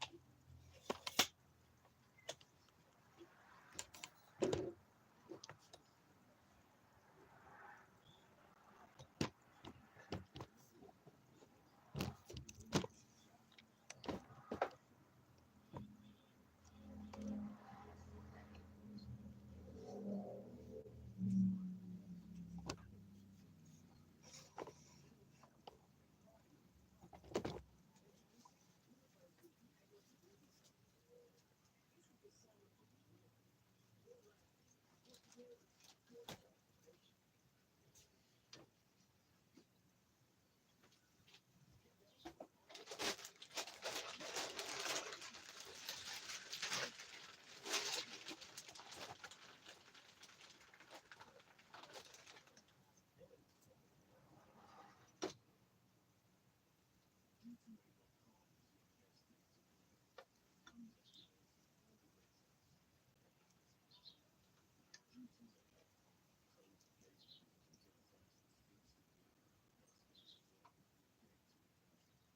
Okay, back to the ending of Assassin's Creed 2, which, as I mentioned earlier, takes place 11 years after the whole war. Okay, in the year 1890. While traveling the empire, the assassins discovered that there was a hidden vault beneath the Vatican, and it just so happens that all the supplies they collected from the water is now on fire. Anyway, Ezio infiltrates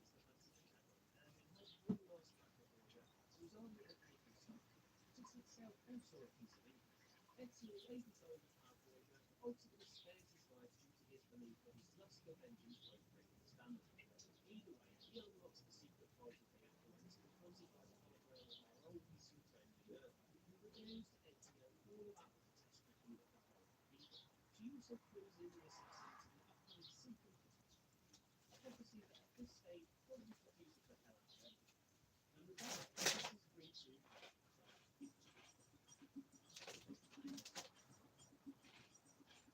Next up, we've got a second game. Before it puts on action immediately after the events of the Whether this is Ezio reborn,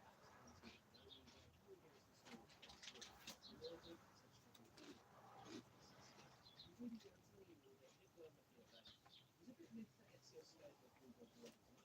To be fair, Machiavelli has a point as Monteragione is attacked the very next day by Borgia's absolutely rotten egg of a son, Cesare. Cesare kills Italy and seals the Appalachian. At the end of Ezio the Ezio reconnects with Machiavelli and sets out with the building of Roman assassin. He's come back there with revenge blood, seeking to absolutely decimate the Borgia family in the process.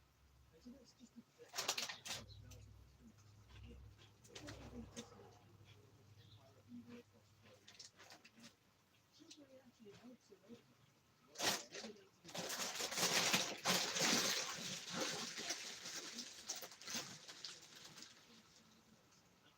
eliminating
Thank you.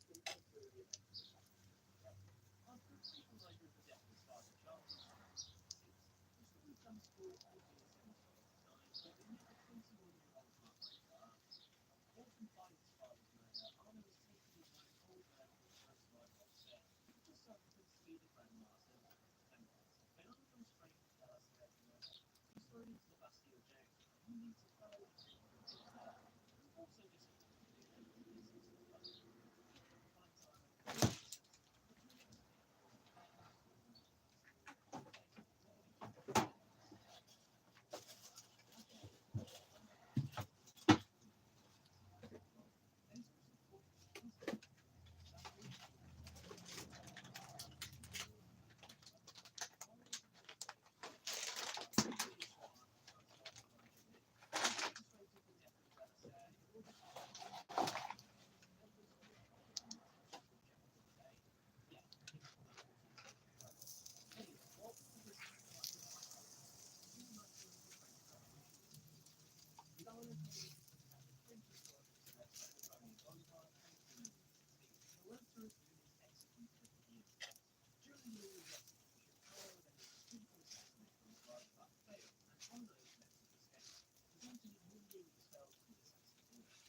Arnold goes into a down spiral and believes has the closing action.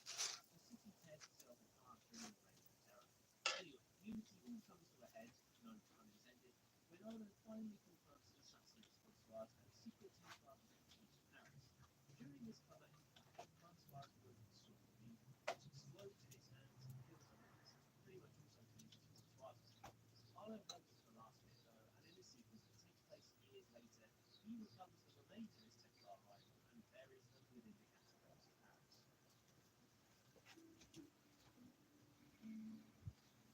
Okay, I watched Dawn of War in the timeline as 19th century England, but we want to see Arbaz here, who actually feels some sort of drama.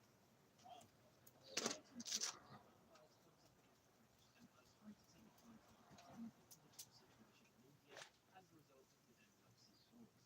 In his fight against the Templars, Arbaz comes into conflict with William Henry Seymour, which is the most dastardly British rival. In a bid to secure a precursor artifact known as the Koh-i-Noor diamond. The Templars also have the precursor box in their possession, and they use both of these to gain entry into the precursor tunnel that reveals even more precursor sites around the world. One of these sites is in Afghanistan, so the race takes both Arbaz and the Templars there for the Foreign Scout that 7th century prison Ujah Pakistan. Naturally, this doesn't hold the assassins long, and to cut a long story short, Arbaz travels back to India and secures the Koh-i-Noor diamond before Seymour gets his comeuppance. The precursor box remains in Templar control though, and the Koh-i-Noor diamond is handled by Arbaz to his assassin friend and colleague, a British lad called Lieutenant Grant, who's a 12-year-old pair of assassins who are about to become partners. Okay, we're back in Britain for the first time in about a millennia, and it's a very different part of the country. A far cry from the tribal with assassins from Valhalla, England in the 19th century is in the midst of the Industrial Revolution. Syndicate sees the player take up the dual roles of Jacob and Edith Pride, teams that have been brought up as part of the Assassin Brotherhood. With London reeling under the control of Templar big bad called Prince Tharic, the twins rock up to get the city back on track. Different to the heroes not exactly to get anything done, they both combine to create a new gang called the Crooks, which will help them unify the criminal underbelly of London against the Templars. Jacob accompanies Tharic's industrial stronghold by assassinating the various lieutenants that have come into the city. Evie, meanwhile, works with another member of the assassins called Hector Green, aka Giant Eagle, son of the previous inspector's homeland, to locate the Eastern White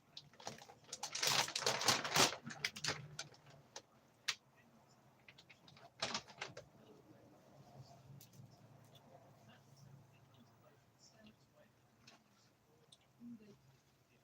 They go away empty-handed and large and proud. They have eventually trench found to a full company of crafted mechanics, where they confront and kill Lord Prince before securing the shroud. And for their efforts, they are all anointed by Queen Victoria herself. But old Queen Vic isn't the only historical celeb the Pride Twins love getting involved in. Aside from their allies Charles Darwin, Alexander Graham Bell, and Mark Selby in the Victorian campaign, the hair political attack on the notorious serial killer Jack the Ripper in a DLC expansion that takes place 20 years later in 1888. All of their own prize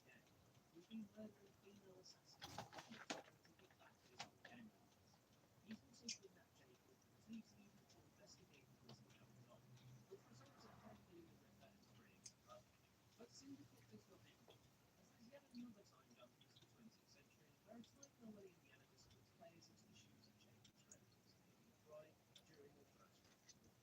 During her espionage work trying to flush out German spies and Templar alike, Lydia comes into contact with Winston Churchill, who aids her in sabotaging the Templars' war within her own organisation.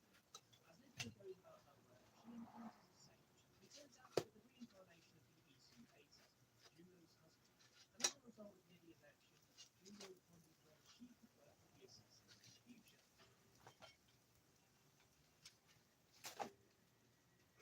Heading to that interlude to the First World War, we find ourselves in Russia, now known as Putin. Far large war in history, the war that predates actually the franchise. Here we meet Nikolai, a Russian assassin who's introduced in the comic books through Chain. In the rest of the Chronicles trilogy, Nikolai is an aging assassin who's simultaneously Russia. When he chooses to take on a clever position in space, this complex job tasks him with finding the three persons. This is because his complete understanding of the phenomenon of space dictates his execution. This comes with, I think I'd say, mixed emotions, not creating for the subject itself. That creation was actually quite ironic, as it gives her a link, of course, to the long-dead assassin Shang Yu, including the use of her assassin abilities. The pair team up to become a remarkable duo in fighting against the Templar. We then request Russia unleashing its foe. After reuniting with the assassins, we both interrogate ourselves at first all about her previously Shang. Nikolai becomes disillusioned with her and rescues Anastasia before heading to the American front for training. A further century into the future, we find the Imperator, a mission first concept of the 21st story. That is a non-led assassin named Desmond. Despite appearing in 5 games in the franchise, Desmond's still the only caretaker to use unconditional testing.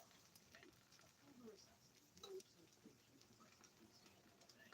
Desmond is struck down by the Templars, kidnapped and imprisoned at the Observer facility.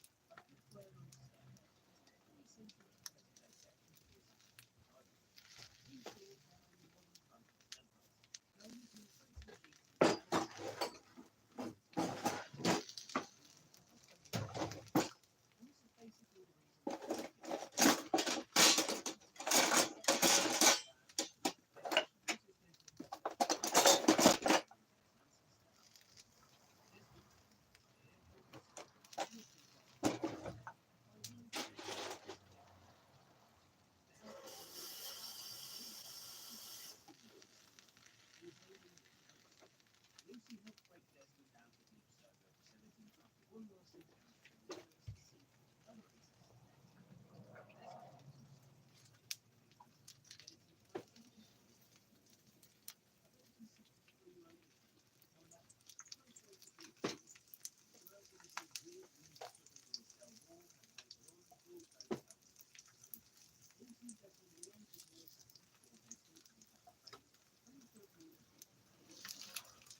into the deep and twisted memories of Jacob and his wife on the way to discover they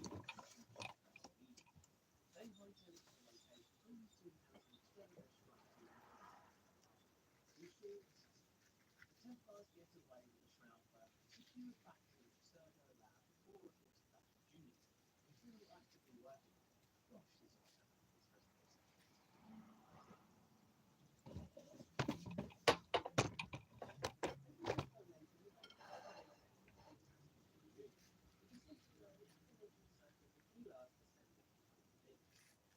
Also played by Thomas Baskin, who is a Dale now, who's scheduled to be executed on Friday. This execution is played by the Templars who want to help the Highlanders in the name, and all the time passes with their memories. Thereafter, we have the realization that in the previous session of the movie, they want to help the Highlanders with the successful capture of the Spanish assassins of the King. Now that the Templar is on scene, he meets some of the other assassins. Three of them are not explicitly stated to be descendants of assassins from Chile. This lad's a champion, this guy's strength becomes brutal, but this lad calls himself a priest, which of course the drawback to this application is the lack of evidence. These assassins are Templars, which is a part of the as they talk to this foundation, one of the assassins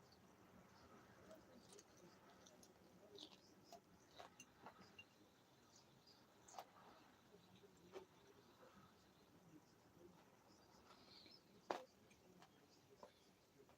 But they also secretly carry out the American glorious purpose of murdering prince. As the movie reaches its conclusion, a secret Templar meeting where Jeremy Renner, CEO of Sergo, is assassinated by Cam. When the research is reacting to his assassination, he vanishes into the night, never to be seen again in this entire franchise. In the book brings us to the most recent chapter of the Assassin's Creed timeline, the story of Layla Hassan, the project that every day faces the horrible policy of Baghdad. We meet Layla as the Sergo trying to recover the Spectre Sapphire. Once she recovers Bayek remains, she declines her superior's orders and jumps over to her portable helmet to mysteriously remove Bayek. An act that gets her fully killed when the Sergo highlights her. Layla, having learned Bayek's numerous abilities via the bleeding effect, is able to hold her own when she's able to escape. She's struck down by William Miles, who offers her a different path, the choice to join the Assassin Order, and Layla eventually signs on.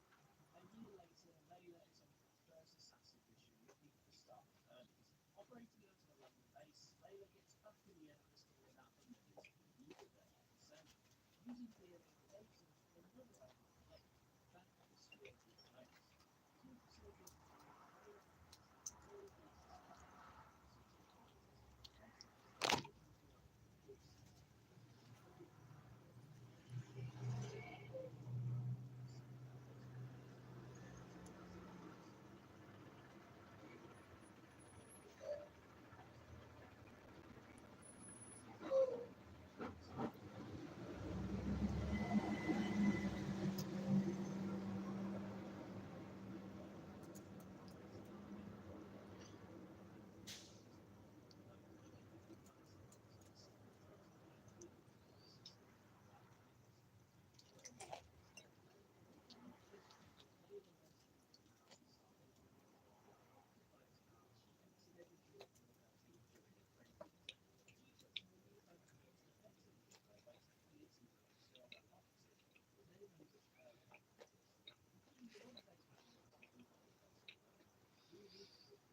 The Earth's magnetic force hits him so strong that it's triggering anomalies all over the show, including a permanent aurora borealis on the planet. To make matters more mysterious, the assassins are sending green signals to the enemies. Once they're in directions quite coordinated with the character, Layla suggests and reveals the location of Thomas' best library. The two use Layla's DNA to experience the memories of the long-dead library.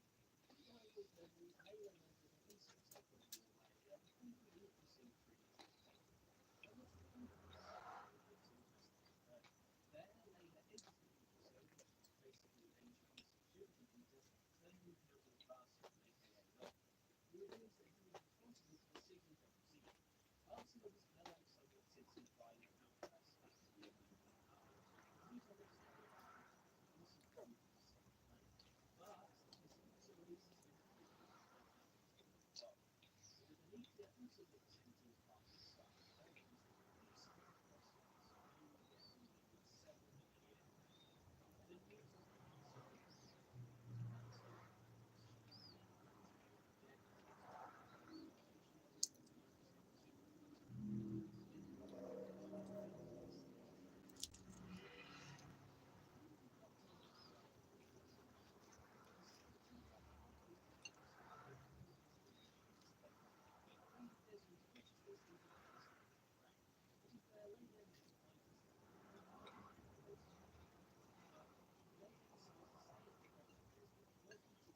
currently sickness however, turns out being the organised it is, the monster fellow has resisted and fly overly. Across the swirling 60s, Jones hosts the University Howard James Marcus, an eccentric millionaire expedition, on an expedition to locate a living green African flower known as the Stairway to the Sun. This flower is said to contain powerful properties, and this is confirmed when the trio extract the progenitor virus from it. This virus has the ability to genetically alter organisms, and they immediately transport it back to the USA. Our evil trio then established the Umbrella Corporation as a legitimate pharmaceuticals company, as they cover for their totally illegitimate viral research, and their ultimate goal of creating a race of superhumans. Or at least that's Spencer's ultimate goal. Astrid becomes increasingly frustrated with the other two, and he makes for Antarctica to set up his own researches, which is meant to hold the planet's own plans. Astrid never sees the California project come to fruition, as in July 1968, he was injected with the virus himself from the already all-round valet Spencer, and he swiftly dies. He was succeeded by his son Alexander, who takes control of the Antarctica Umbrella Lab in an effort to keep his father's work going, albeit before the work was concluded. Spencer and Marcus take control of Umbrella just outside of the continent. Spencer continues his research into the progenitor virus and allows him with a newly while Marcus is appointed as director of the newly founded Umbrella Training Facility. Spencer's power was to create a race of superhumans dubbed Project Wesker. In this nefarious plan sees Umbrella kidnap a whole load of children to be loyal foot soldiers to Spencer's cause, and they're all brainwashed and injected with the progenitor virus. Sadly, most of them die, except for certain Albert Wesker, who will Meanwhile, in Antarctica, Alexander Astrid's post-Veronica project is finally complete. In 1971, Astrid creates two clones of his family's DNA, Alfred and Alexia. Fast forward to January 1978, yet the 70s are seemingly sparse for the resident adventure, and Marcus is making a breakthrough with his research at the Umbrella Training Facility. By splicing the progenitor of each DNA, he creates a T-virus, or at least a strain that doesn't immediately kill those exposed to it. It just turns them into hideously mutated creatures. Not sure which one of those is the better option, if I'm honest. His research is assisted by two students from the Umbrella Training Facility, Doctors William Birkin and Albert Wesker. But their work together does not last long, as at the end of the school year, the Umbrella Training Facility is closed down, and Birkin, Wesker, and the T-virus are all moved to Spencer's Arclay research labs. Suspicious of Spencer's motives, Marcus continues to stay behind with his work and experiments on anything and everything from mammals to reptiles. All of which will pop up as end-of-level bosses in Resident Evil 0.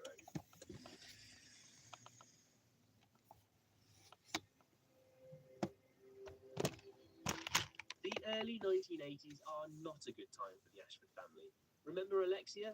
Well, she's grown up to become a 10-year-old child mastermind and is promptly appointed the senior researcher at Umbrella's Antarctica lab, much to the annoyance of 21-year-old Wesker. Keep up, Albert. After learning about their origin as clones, Alexia and her brother Alfred vow to hunt down and capture their father, which they succeed in doing in 1983. With Alexander in custody, Alexia uses him as a test subject for research into her new version of the T-virus, known as the T. Veronica virus. Surprise, surprise, the experiment turns him into a psychotic monster, later known as Nosferatu. Nope, not that one.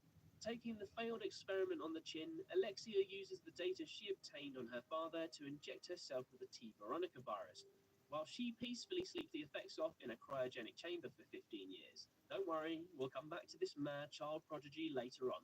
Back in the Arclay labs, research on the virus, now headed up by William Birkin, has stalled.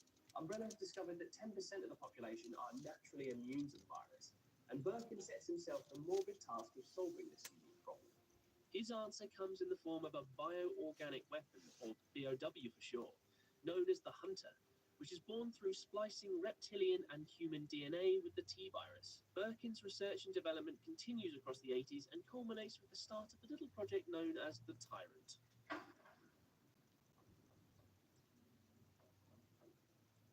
Okay, it's late 1988, and I think it's about time we catch up with our good pal James Marcus, who's slowly been going off the rails with his own brand of the T-virus research.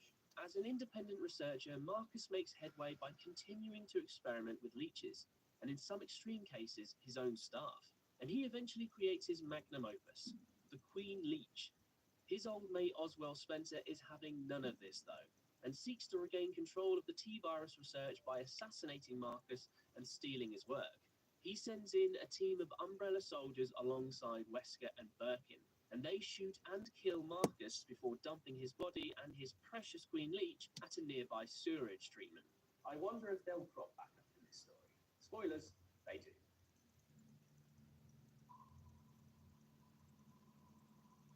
The 90s sees Umbrella expand their operations across the Arklay Mountains and into neighboring Raccoon City, with Birkin making significant progress with his research creating the superior G-virus in the process. Spencer commissions a gigantic underground lab to be built underneath the city, a job that he covers up by bribing Raccoon City Police Chief Brian Irons.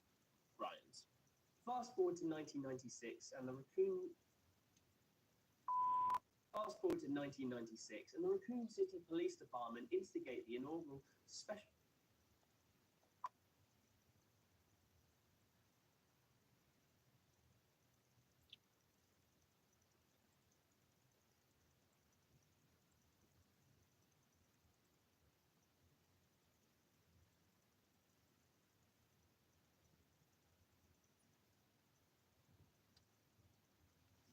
This partnership with WM's been a godsend. They do such an amazing job that it just makes me feel like I can relax, and it allows us.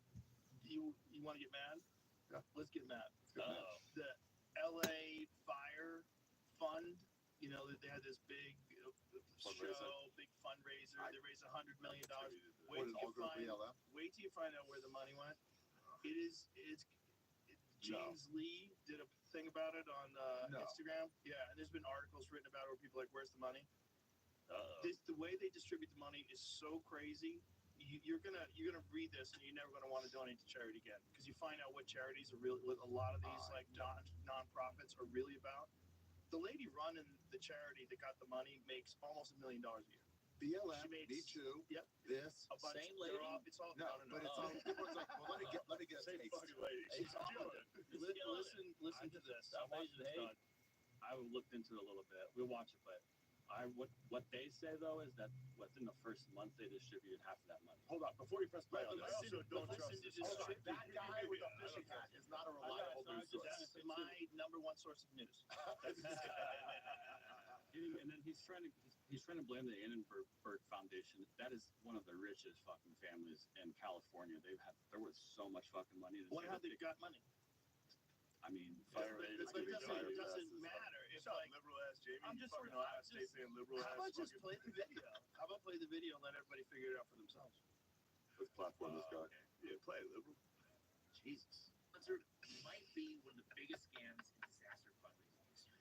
And as usual, I'm bringing the receipts. First off, according to reports, the Fire Aid benefit concerts raised over $100 million, supposedly for LA fire victims. But since then, residents have been asking, where did all the money go? $100 million raised for residents, community things, and funds that are supposed to help the Palisades, and there's no accounting. Let's figure this out. So, according to the Fire Aid website, it says that all direct donations will be distributed under the advisement of the Annenberg Foundation. According to the IRS 990 form, the Annenberg Foundation is a 501c3 based in Conshohocken, Pennsylvania. I live there. This Conchi, is baby. the office building. One massive red flag. I know by that the way, building. is that 33% of their annual expenses goes towards actual charity programs.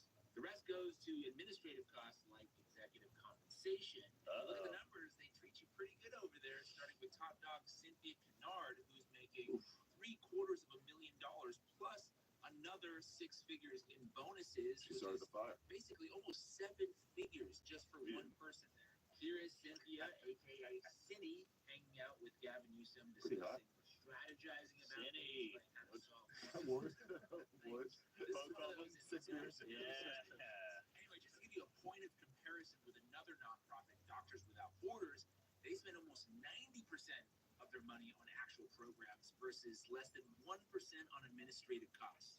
Local journalists have also been asking, where's the money? They found, quote, the FireAid website names only 3 Palisades organizations that receive grants, among almost 120 organizations listed as receiving them. Couple of shoe ones. No, no, in you there. see who got the money. Couple of shoe ones in there. Hold on, let me read it. Why'd you stop? Because he's focused on the Palisades. Just play it. Just play it. We'll talk later. More specific to Pacific Palisades, Let Israel. those 3 are Kehelet Israel, Chabad of Pacific Palisades, and Palisades Charter High School. Listen, Others Scorpions have tried thing. to directly reach out to the Edinburgh Foundation. They were kind of given a runaround, various extension numbers. Somebody saying they would call them back, no one called back. Oh, it's Also customer referring them service. to some mysterious man named Philip, no last name. He was never found. This is just crazy. So essentially what they're doing is taking the $100 million and paying themselves roughly 70% of it. Wow. And then the rest of the money they're dishing out to various other nonprofits with their own administrative expenses. And that's how $100 million just ends up disappearing. Ay, ay, ay. Wow. Benefit Okay. I don't So believe it. maybe he's telling the truth. Maybe he's exaggerating. But at the very least, This is what the 30%, NFL does. NFL does with the 30% cancer of- research stuff. 70% goes to administration, 30% goes to the actual cause. These nonprofits. That's crazy. Yeah. Yeah, They're for Oh, their that's own crazy. profit. And Well, the it's just a insurance failed loophole. too. It's a loophole. But They they- found a loophole to make a great living by being virtuous. And then they see a fire, they're like, sick, we're all getting raises. What all we're saying, Jamie, is that this guy is saying that 70% traditionally goes to administrative costs, 30% goes to the actual problem. Right, that's for all But charities. right, that is for all charities, for a lot of charities, but not Doctors Without Borders, which is one of the things that he brought up. Pick one though. Right, but comparing you with this stuff to just like I'll pick a charity. And this you picked probably one of the worst ones. You know, we've gone over the charity stuff many times. There's good Right. and bad charities. There's good and bad charities. But the point is that this $100 million you're saying was distributed to a bunch of different places, not just Pacific Palisades. Looking into it too, 100 million was the number that got used in advertising to make everything look big and look good. Probably, my part I was trying to say too, assuming that it is 100 million, there's a bunch of companies and a bunch of like artists that said, oh, I'm going to pledge $1 million, I'm going to pledge $1 million. They never. And you have to go collect it all. You don't know if they all sent it in. Oh, you know how many times I pledged stuff? I pledged $1 million to Notre Dame's NIL. I haven't done one single shit by yourself. Were you in your apartment? No, I was at the fucking championship game watching Ohio State win, and I was going, Notre Dame needs a D tackle. I'm going to give him $1 million. For real? Yeah. And then they were like, hey, you want to give us that $1 million? I said, No. Like the Panera Bread thing? The Panera Bread thing's amazing. You almost have to respect it. You almost have to respect It's so brazen. It's like, Explain it to people. wait, that hold on. don't. Yeah, the Panera Bread. So it's like you're gonna raise the minimum wage for all fast food restaurants to $20 an hour, except for Panera Bread, because the Panera Bread guy is his friend. I think it's and except donor. for, but the way around that to make don't look that obvious is places with bakeries. But that's not. What is the? I mean, Why? Why a specific way of cooking? there is no Subway rational bakery? justification. There's no rational justification for it. And so it's almost like, oh, What says Panera is not.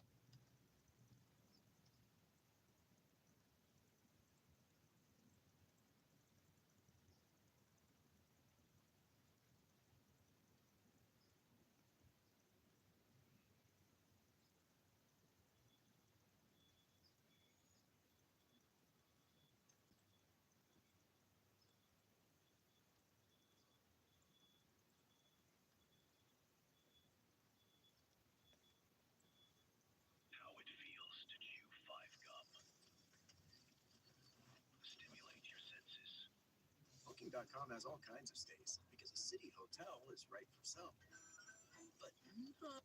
ooh, what is this?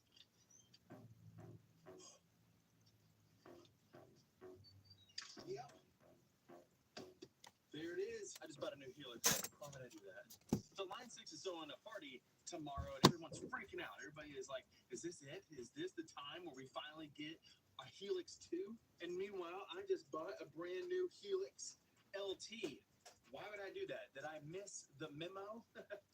No, not at all. Actually, I think this thing has more value than ever.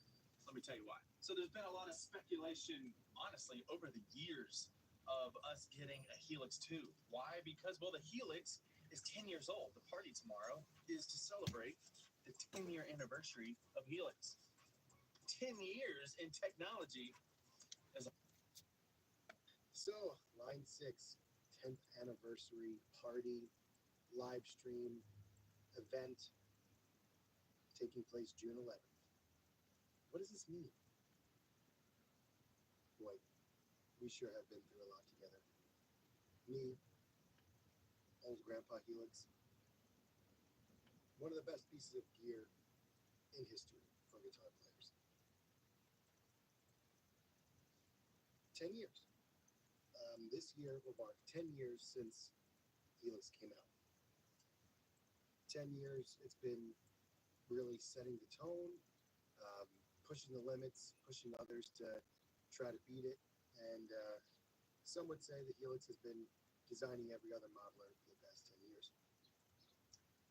Everybody's wanting to do what Helix does. Still to this day, in my opinion, the best gig experience comes from the Line 6 Helix floor. If I had to take one thing with me for the rest of my life, and traveling with this size was not an issue and it was easier to, if I didn't have to carry it, I guess, then it's still Helix for me. You might have gotten some hints here that potentially something new could be coming, or maybe another engine rebuild.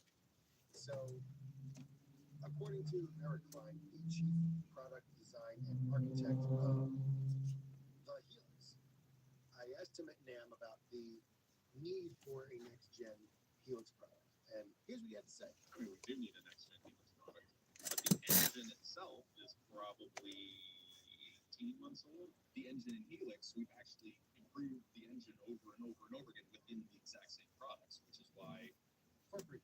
for free. So, when he says that After you work out, you can feel worn out. Reach for core power and rise to a whole new level of recovery. Protein to build muscle, electrolytes to help hydrate, so you can power on. Champion your recovery with core power. With the Prologue SUV, we've dreamed up a better EV, just like you'd expect from Honda. Buy online, visit in select dealers, or visit your local Honda dealer today. Helix has been rebuilt and redesigned and re-engineered. What they mean by that is that with the heavier firmware updates, the insides of this have been rebuilt. Not physically, but in software world. So the software keeps rebuilding and being better than itself. I mean, it's like the Matrix or something. They keep rebuilding it. They've built it in a way where that can happen, where it can future-proof itself and, rebuild via software and make what they call their engine. They can redo it with some more modern software. So it's still the same physical hardware that you would have gotten then, but every time there's a big major update, you're essentially getting what he calls a new product. And the guys at Worship Tutorials, they gave me a nice shout out in their video talking about the same thing. But I want to kind of now take this a step further and really talk about what's happening right now. Because something pretty big seems to be happening. The 10-year anniversary is taking place at Line 6 headquarters in Calabasas, June 11th, 11 a.m. Pacific Standard, 8 p.m. CET, hosted by Tim Pierce. So the legendary Tim Pierce, my favorite guitar player and YouTuber. 10th anniversary of Helix, exploring its history, continual evolution. Okay, so a little behind the scenes. I've been invited to this. A lot of my creator friends have been invited to this. This is going to be a really big event that they're bringing in the big guns for. I unfortunately will be in Europe on tour with Jessica Lynn, so I won't be able to attend, but I absolutely would have flown out for this because I got a really good feeling that we're going to get something, a big Easter egg or a tip or a hint, maybe a title, maybe a picture, maybe even a demonstration of what they're working on. It's almost like this is like the Willy Wonka chocolate factory that they were giving out golden tickets to, and I had a golden ticket and basically had to decline my invite, which really sucked. So it says you'll go behind the scenes, meet our team, learn how artists of all types use Helix, and there'll be a special development presentation. by the Chief Product Design Architect, Eric Klein, who you just heard from. It's going to be a live stream on Facebook and on YouTube. Why would this happen other than a hint or something? This is like Comic-Con when they announced all the Marvel movies, like they just show like the actors' chairs pop up. What could it be? Eric has said numerous times that there won't be a Helix 2. So I'm wondering if this means that this next gen product will even be Helix related. Will it even be relevant to Helix? It might just be a totally different thing. Would they abandon the Helix title altogether, being that it's been so successful? I guess they'd have to come up with some other name other than Helix 2, since he's been saying it's not Helix 2. But what do you want to see in that? What do you want it to have? What would your ideal Helix 2 be? Put in the comments below, because I'm really excited to see what people are thinking about this. And I'm excited to see, hopefully, whatever it is at this live stream. If it's anything. If it's nothing, I'm going to be pissed. Because I'm going to be watching this. And if we don't get a hint at something, I'm sure it's going to be cool either way, going behind the scenes and seeing all the guys there. Everybody over there is really cool. But something's got to pop up. They're bringing in Tim Pierce.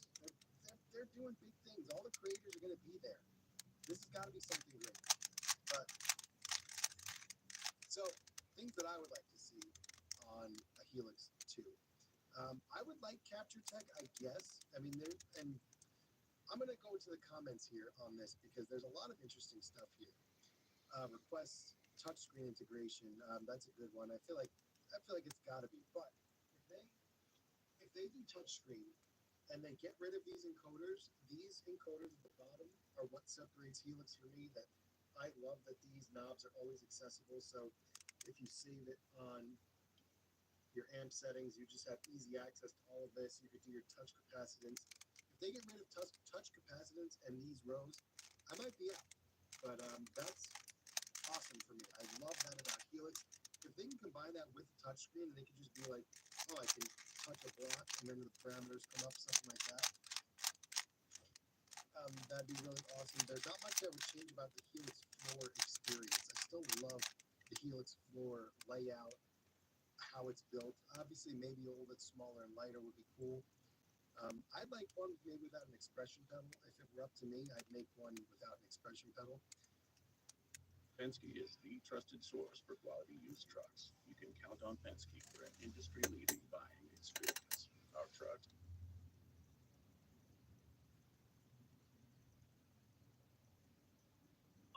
I didn't know this.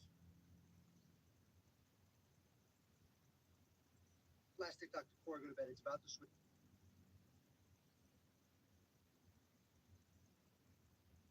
Plastic Dr. Core, go to bed. It's about to switch to.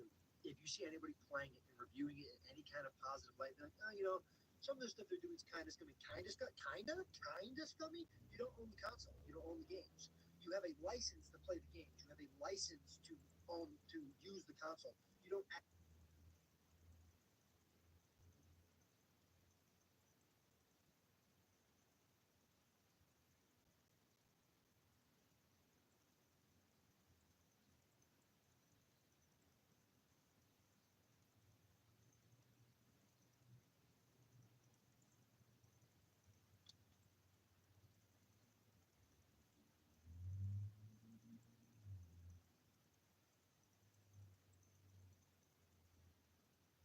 This is Villains Too Stupid to Win, and welcome to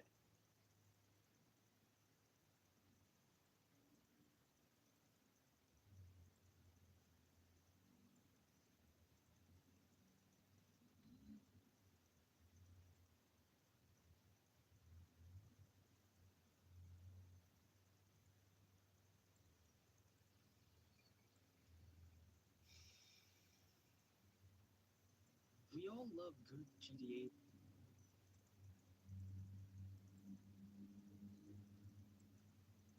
Assassin's Creed is pretty expansive in terms of how much loader.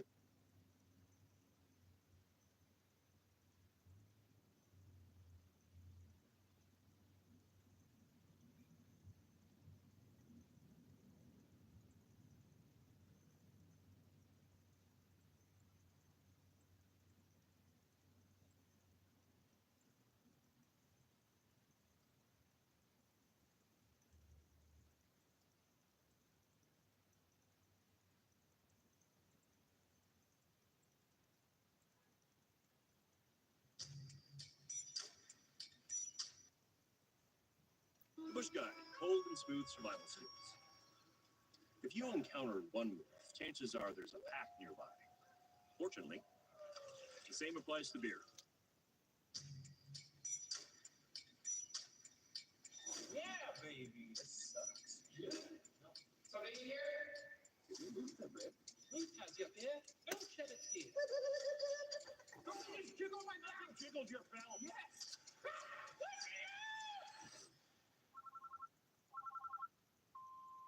Hi, my name's Vlad Beasley, and I have evidence from Trans-Allegheny Lunatic Asylum. They said it was haunted by a little girl. This entire visit, I had the sinking feeling in my I stomach. have like immense back pain suddenly. She was yanked off the bed. This was not a fall. Suddenly, a glass that was on the table just broke. Let's investigate.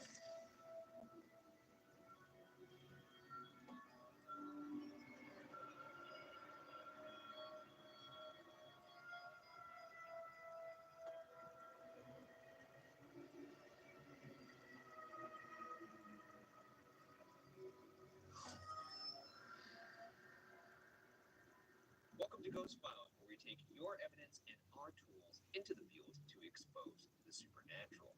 My partner, a skeptic. Myself, a believer. Both of us, truth seekers. This week, our team travels to Weston, West Virginia to investigate the Trans-Allegheny Lunatic Asylum.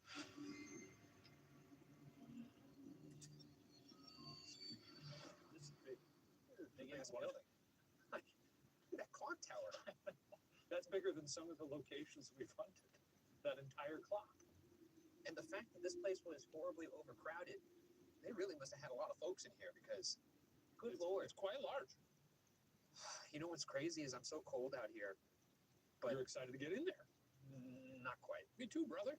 I would never said that. We're brothers. I'm just saying that it's kind of ironic that you would think that there'd be the safety of heat inside. Knock, knock. After you. Oh, yeah. Oh, yeah. Opening to patients in 1864, Trans-Allegheny Lunatic Asylum was originally designed to house 250 people.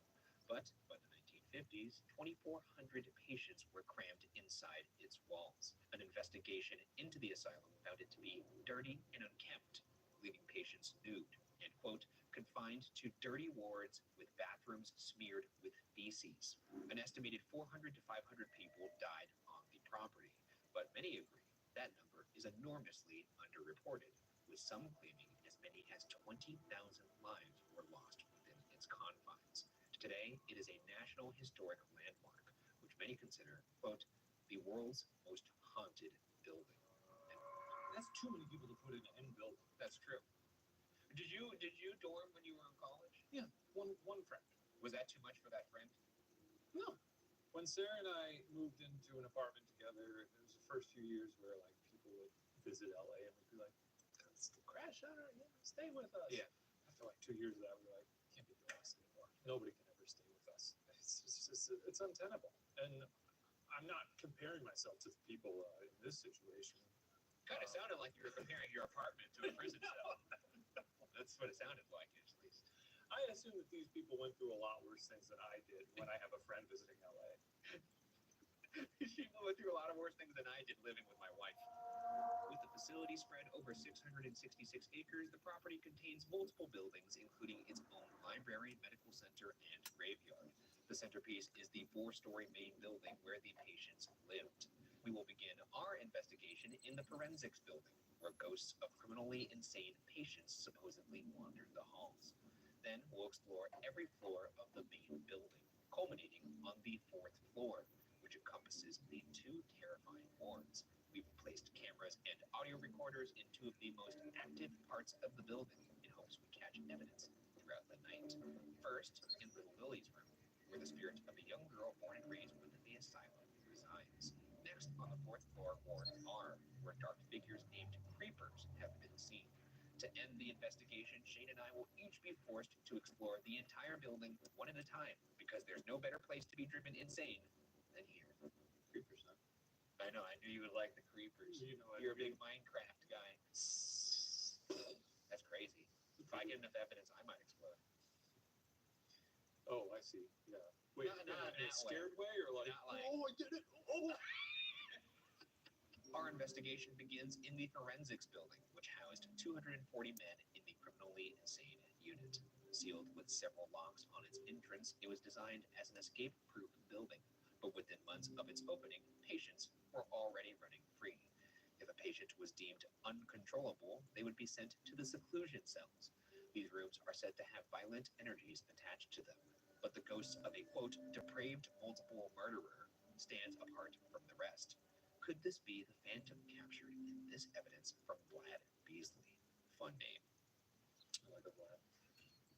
So my boyfriend and I, we were exploring the forensics building of the asylum, and we had gotten no other evidence that night until we went into this one hallway where the tour guide had explained to us that the spirit known as the Joker liked to hang out at the end of it. We actually did catch some evidence, but we didn't notice until a whole year later while editing. You can see the silhouette or shadowy figure of a man just standing there, and it freaked us out. Looks like sort of like a hand.